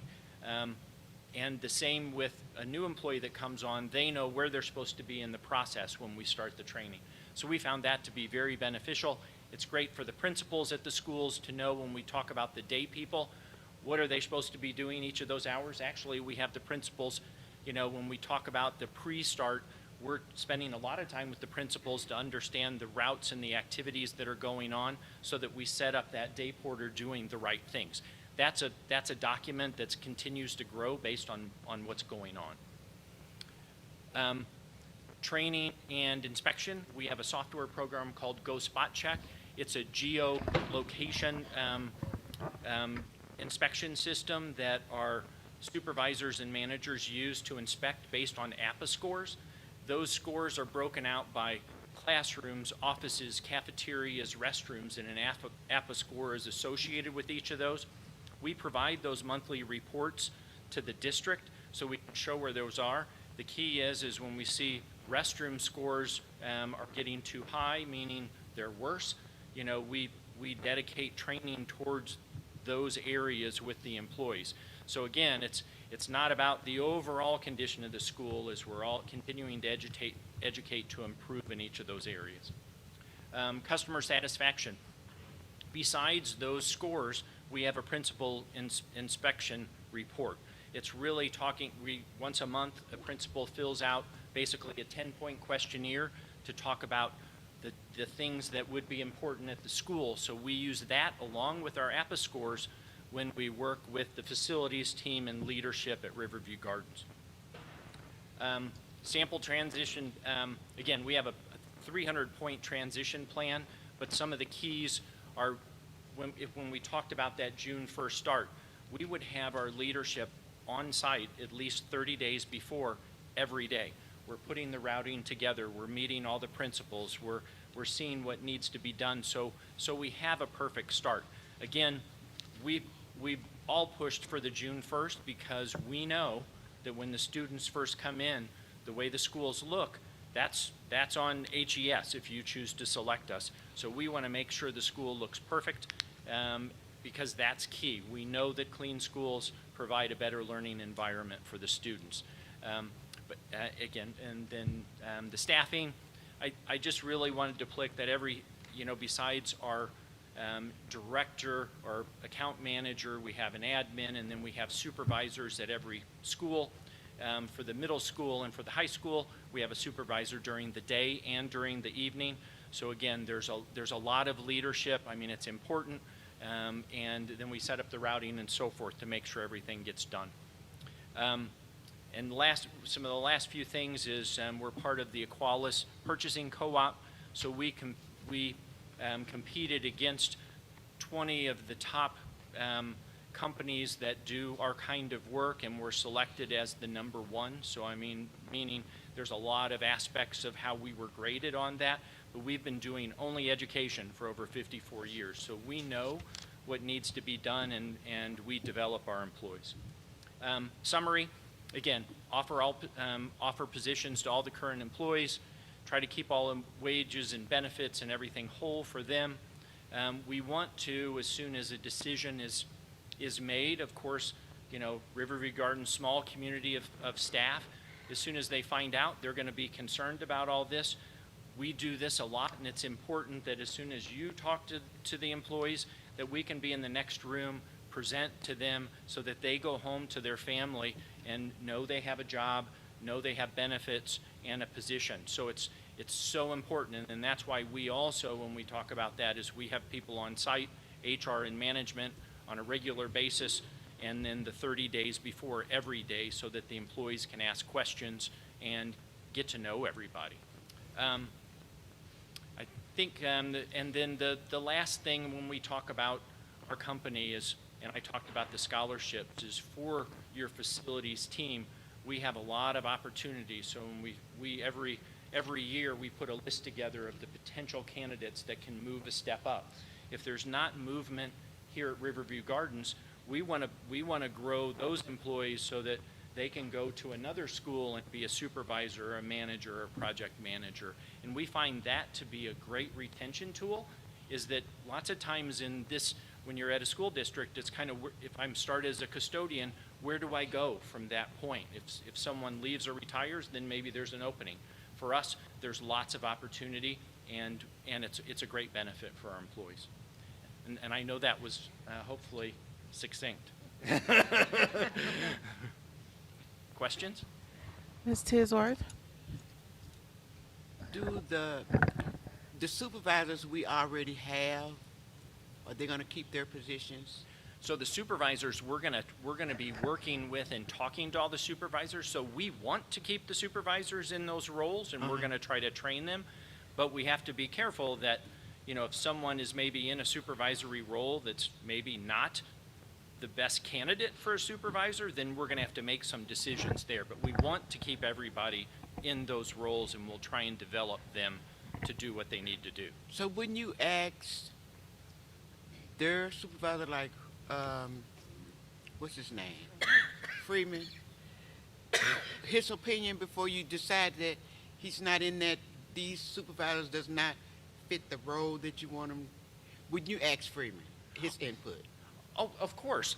I mean, part of the whole transition is that, Gerald, we would talk to him about every one of the employees and what he thinks about each of them and their skills and abilities. So absolutely. And won't he stay in his position? Gerald? Yes. Freeman? Yes. Okay, because I just want to see some continuity and make sure that the people know that they have a voice, and I'm sure they probably trust Mr. Freeman a little bit more because they don't know you. No offense, because they don't know you guys. Oh, no, yes, of course. You know what I'm saying? All right, that's what I want. I have a question. Dr. May and then Ms. Lane.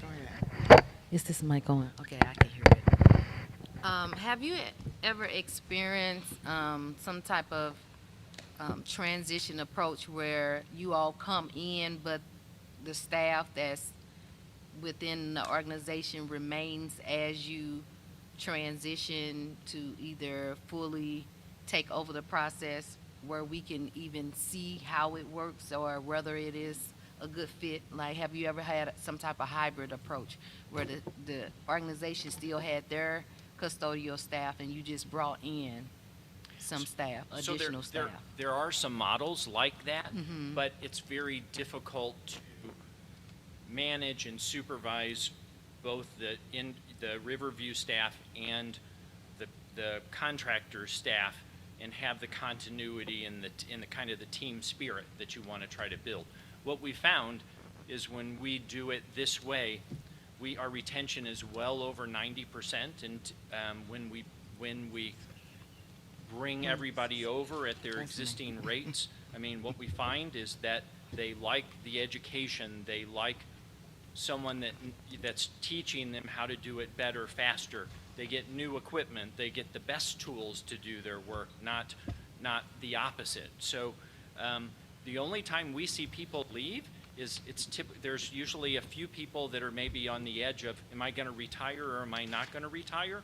So we see sometimes a couple people, if they're like, I'm thinking about it, and they may decide that they're going to retire instead of coming on with a new company. But we have great success on this. I mean, that's when we talked about having that meeting. As soon as you talk to the employees, it's important that they know they have a job, they're going to get the same money, they have the benefits, they have all those things.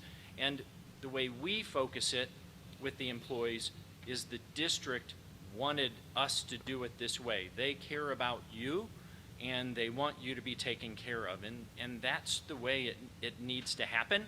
So it's you're not doing it for cost savings. You are, in a sense, but the key is you're concerned about the people, and you want to make sure that they're kept whole and taken care of. So what does it look like as far as our leadership here directing the staff that come from your organization? Like, is it, they're gonna have 2 people directing them? What is the expectation on their ability to address them around performance and all those different things? What does that look like? So of course, we would have an account manager that's here. Gerald is going to be doing, I mean, we're going to be, in essence, reporting to Gerald, you know, from our perspective. So there's going to be an account manager. Then we have all of your supervisors and so forth. So we're going to be trying to place all those supervisors and give them additional training so that they can help manage at each school. I mean, one person can't do it just driving around. You need to have the supervisory staff that has the knowledge and the expertise at every school. Okay, I was just trying to make sure. And I hope that answered your, okay. Yeah, how hierarchy works, and, you know, whether or not there is an opportunity for there to be, I guess, some collaboration on directing the staff. Oh my and gosh, so, managing staff. yeah, so I mean, that's why it's so important that we have that initial talk and then we're on site for the 30 to 45 days before the June 1st. So we're gonna have a team of people here. I mean, in essence, you're not paying for any of them. We're just trying to make sure the plan is set, the people know who we are, and we're learning about the supervisors. We're, you know, I mean, so we can kind of hit, so when June 1st happens, we hit the ground running. We're not trying, you know, to figure out what's going on. I looked on your site. In general, what is the minority percentage of your company? So I know for all of our leadership, we're at about 72.5% for all of our management and leadership roles. From a minority perspective on the rest of the staff, we're probably higher than that. We're probably in the 85 to 90% range. Okay, thank you. You're welcome. You was waiting on me to ask you that, wasn't you? Ms. Lane? Thank you. You answered a lot of my questions in your presentation. Thank you. First of all, I really like the idea of the branding, the Riverview Gardens emblem, because that makes everybody feel like we're still family, and that's important. It's so important. Now, Yes. Superintendent, this is a public meeting, and I have many members in my community who listen to our meetings. I'm sure you all have discussed how quickly you're going to have the discussion with Mr. Scheit. First of all, good to see you again, another familiar face, and Mr. Freeman. So rumor gets squashed, because there's going to be a lot of misinformation that we already know is going to leak out. So are we voting on this tonight? No, ma'am. I did not want to present a contract like this and have you not have the opportunity to give this some thought. So this will be on the consent agenda for our next board meeting. So that's 2 weeks Yes, ma'am. of I heard fill in the blank. Yes, ma'am. It is, and I do understand your concern, Ms. Lane, but also this is more than, this is the first time we're bringing in a contractor for our custodial staff. I wanted the board to have the time to consider it, to think about it. I did not want to rush the board in this decision. We've been, I'm sorry, we've been talking about this since, I think, Last year. right, like maybe Last year. October, November of '25. And so what we wanted to do was make sure that we are giving you, the board, adequate time to do it.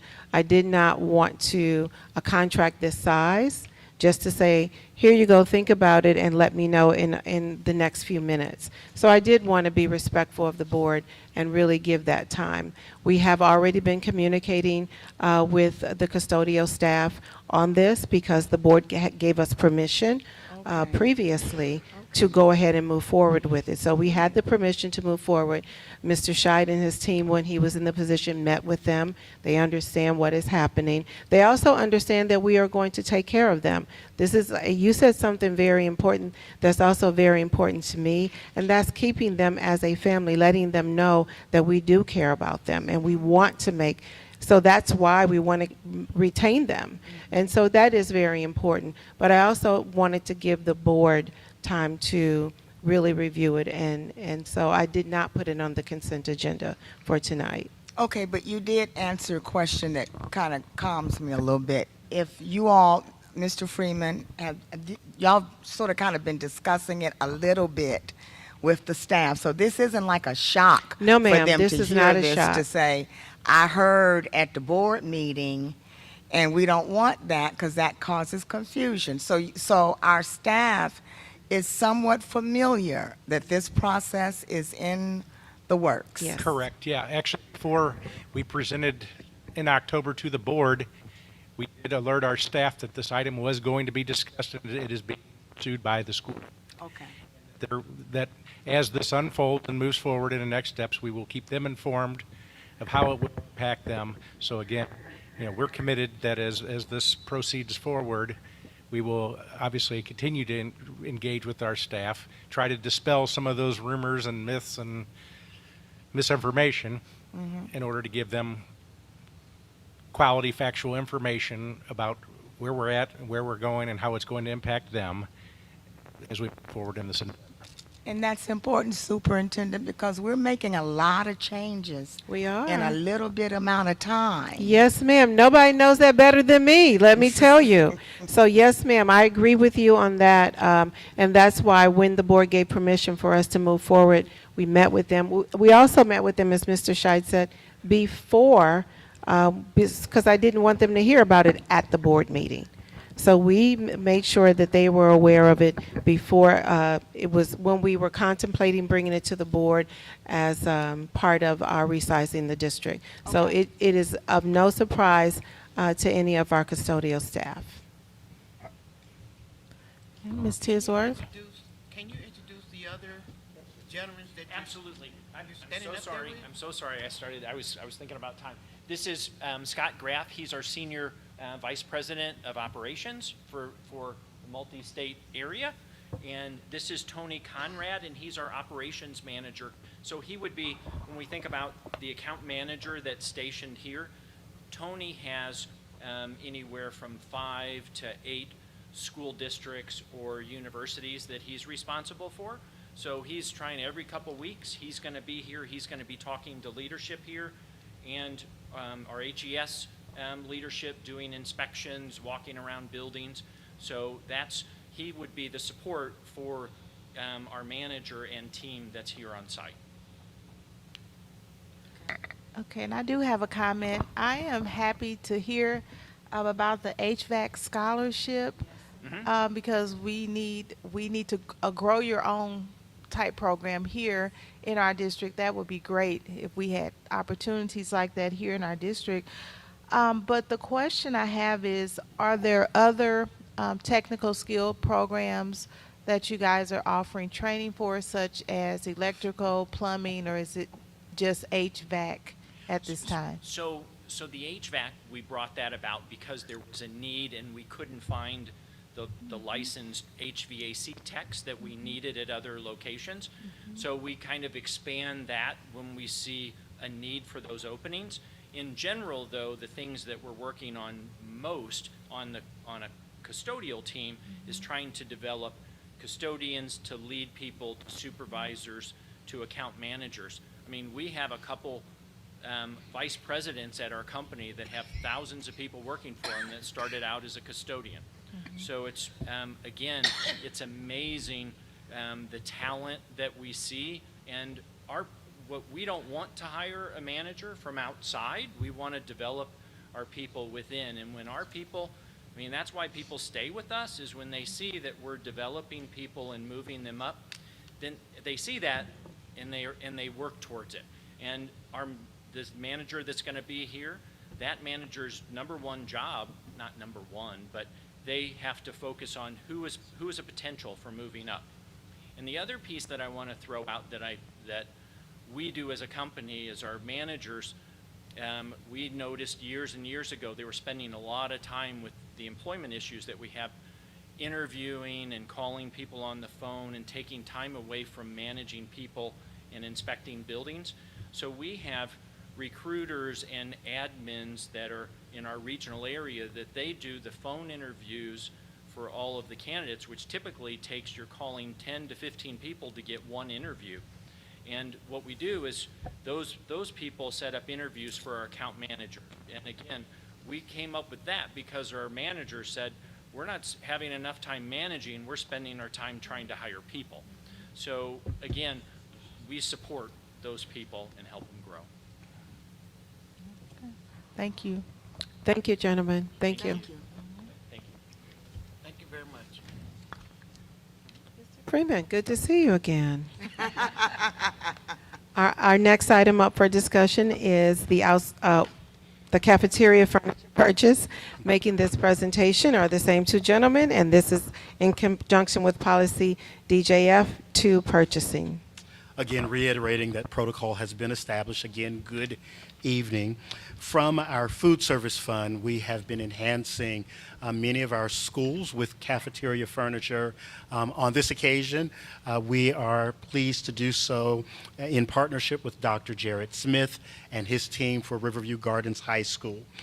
We have looked at CI Select, who is part of the Ed Plus Cooperative, and they have given us a proposal of $60,572.59 for furniture for the small side of the cafeteria. That furniture has not been replaced in over 20 to 25 years, and so we want to enhance the look of that space and give our scholars that which they deserve. In the large side, where we've already done some enhancement with the new theater seating, we plan on dismantling all of the perimeter counters and then those counters that are on the support structures. So that'll be a part of that enhancement project. Mr. Smith, or Dr. Smith, and his staff have chosen both booths, high tops, and conventional tables. And so it will be our recommendation that we approve the $60,500 plus for CI Select to do the enhancing of the high school cafeteria tables. Any question? Mr. Freeman, can you please talk about how that is going to be paid for? That's important for our community and our public to know that. Sure. So we have a food service fund that allows us to, from the food service fund, we have a service provider that, of course, that make money off of us, and there's funds that are utilized for services such as this. We've done it at Moline Elementary. Theirs will be coming soon, but we've done it at LeMasters, we've done it at Gibson, we've done it at Highland, we've done it at Glasgow. Michelle Obama is coming in April, and so from the food service fund, it does not affect us at all. We'll able to pay for those services. And that money has to be spent for cafeteria upgrades, cafeteria-related upgrades, food, things like that. It has to be spent. We can't spend it in any other way except that way. Yes, I just want to ask for clarification. With all of these different co-ops, we are not required to do our normal bidding process? So a cooperative, a cooperative have service providers that have been vetted, and so we are guaranteed the lower or the lowest pricing. So they've been vetted through the cooperative, so thus we don't have to do an RFP or outsource or bidding for these types of services.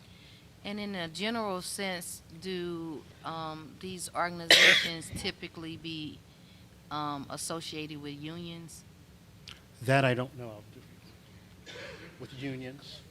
I don't think that's explicitly laid out in any way, no. Okay. Thank you. Thank you. Thank you. All right. Our last item up for discussion is the relocation of Success Academy to the Danforth Elementary School building. Following the recommendation and the Board of Education's approval to close Danforth Elementary at the conclusion of this school year, administration has been carefully evaluating how to best utilize the building to support students and programs across RGSD. As you know, I brought up the idea of partnering with the university to bring in a college satellite there. That was unsuccessful, although we will keep looking into maybe having having some classes there. Our RGSD Success Academy serves students who benefit from additional academic and behavioral support in a smaller setting and more personalized learning environment. Identifying an appropriate dedicated space for this program will assist in meeting student needs and supporting their long-term success.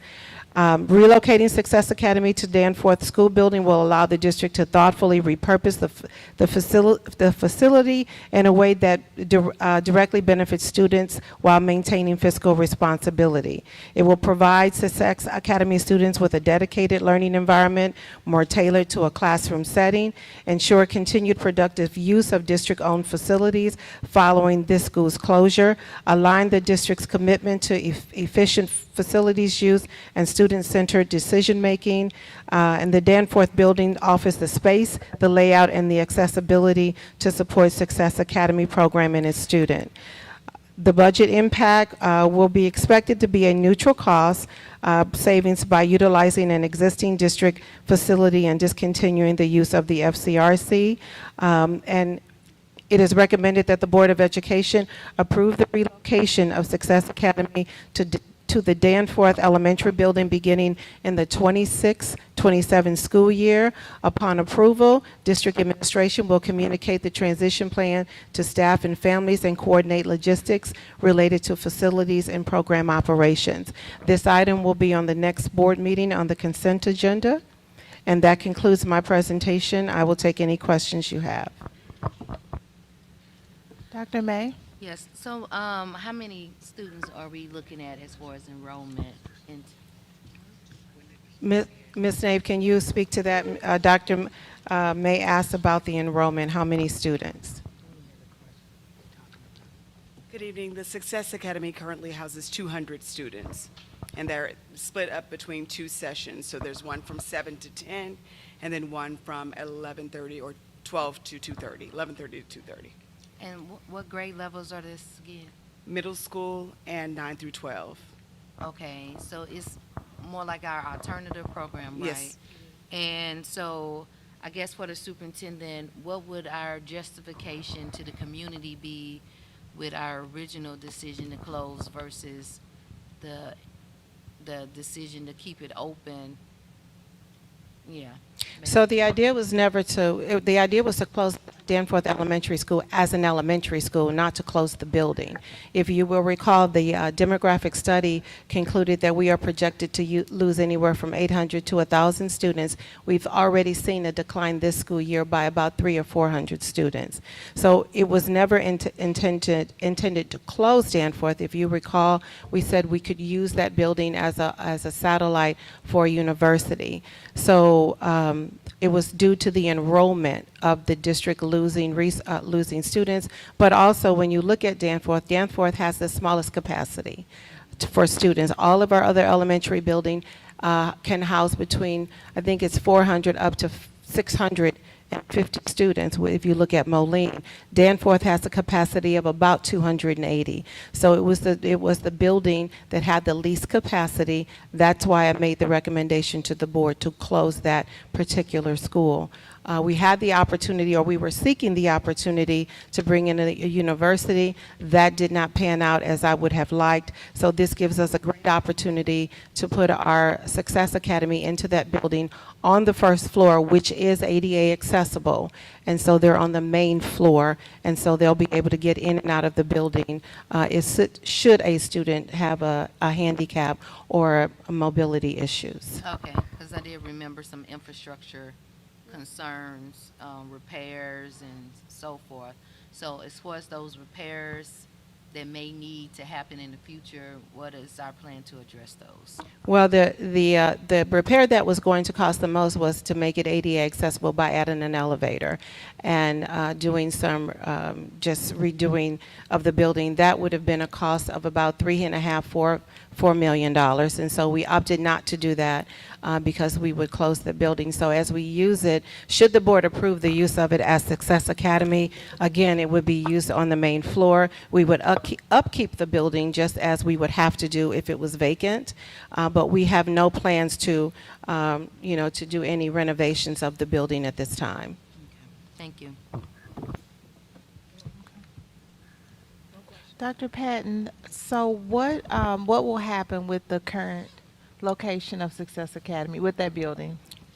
You want Dr. Patton's idea of making that Yes. Riverview Gardens Performing Arts Center? So we will start to use that building. Some of our schools use, I think Michelle Obama has used it, Danforth has used it as graduation and things like that in the sanctuary of the building. So while we can't afford to do the renovations to truly make it a performing arts center, we will start to use that building to have programs, to have performances for our students at all of our schools. So if I win the lottery, we'll turn it into a big performing arts center for Riverview Gardens. Thank you. Dr. Patton, does that conclude? Madam President, that concludes my. Is this we still on relocation one? Yes. Okay, I did have a inquiry. Since the policy mentions, and we kind of talked about this, parents' ability to apply to a location, are we emphasizing that option to them, that they can apply to somewhere other than where they are being assigned? So, Dr. May, when that information goes out, you're talking about the district boundaries, correct?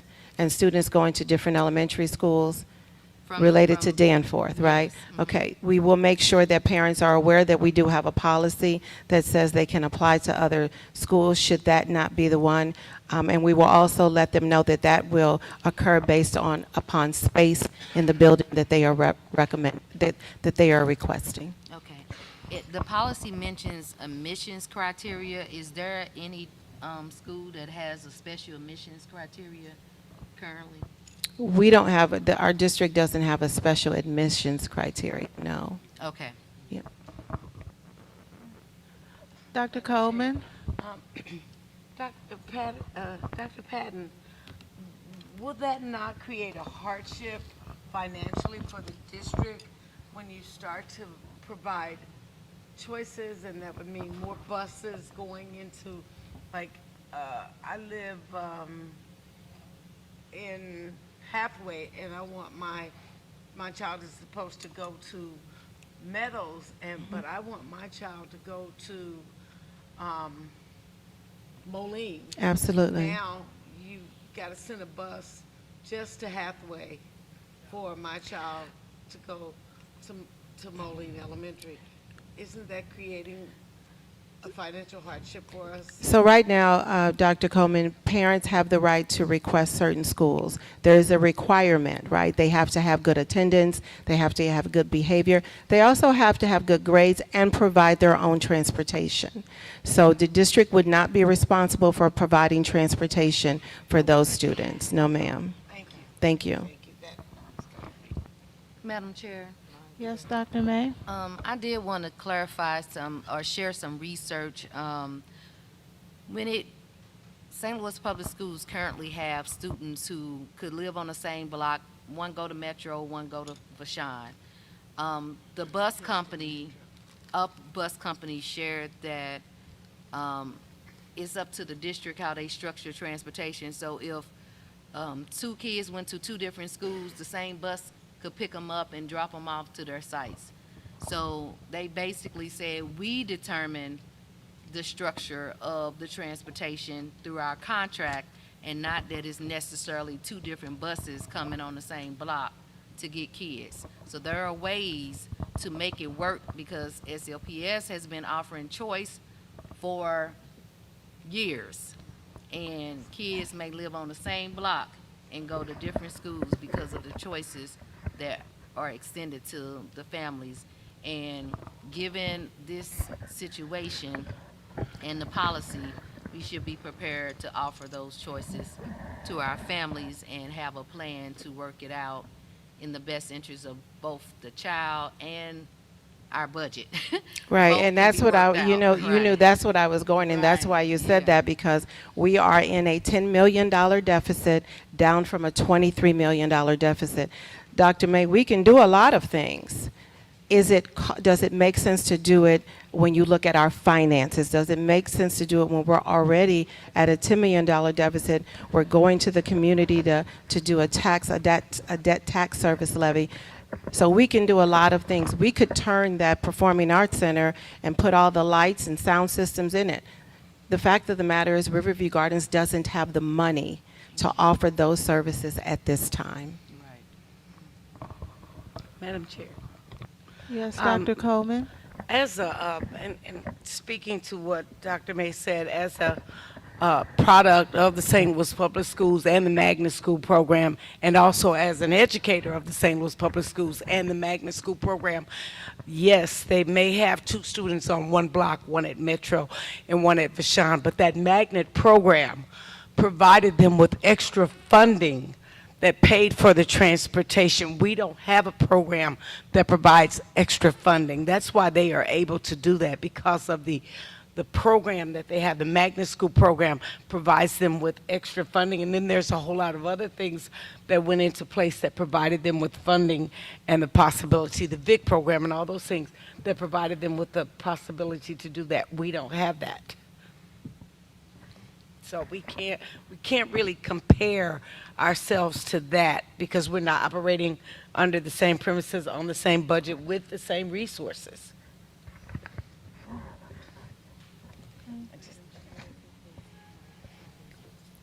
Thank you, Dr. Patton. Now may I have a motion to adjourn the meeting? So move. Wait, I heard more than one person. Ms. Lane moved that we adjourn, and Dr. May second. Second. All right. Is there any further discussion? No. No, ma'am. Hearing none, all in favor? Aye. Any opposed? Motion passes. Meeting is adjourned. Good night. Have a great evening. Be safe.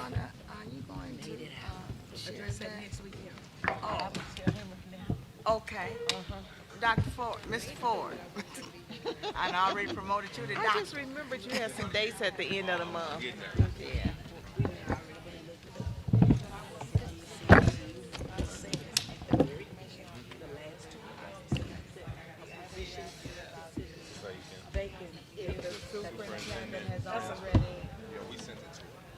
Oh, did you? You saw, okay. Yeah. Well, enjoy your academy. Yeah. To make sure it wasn't any of the other hiring ones. Right.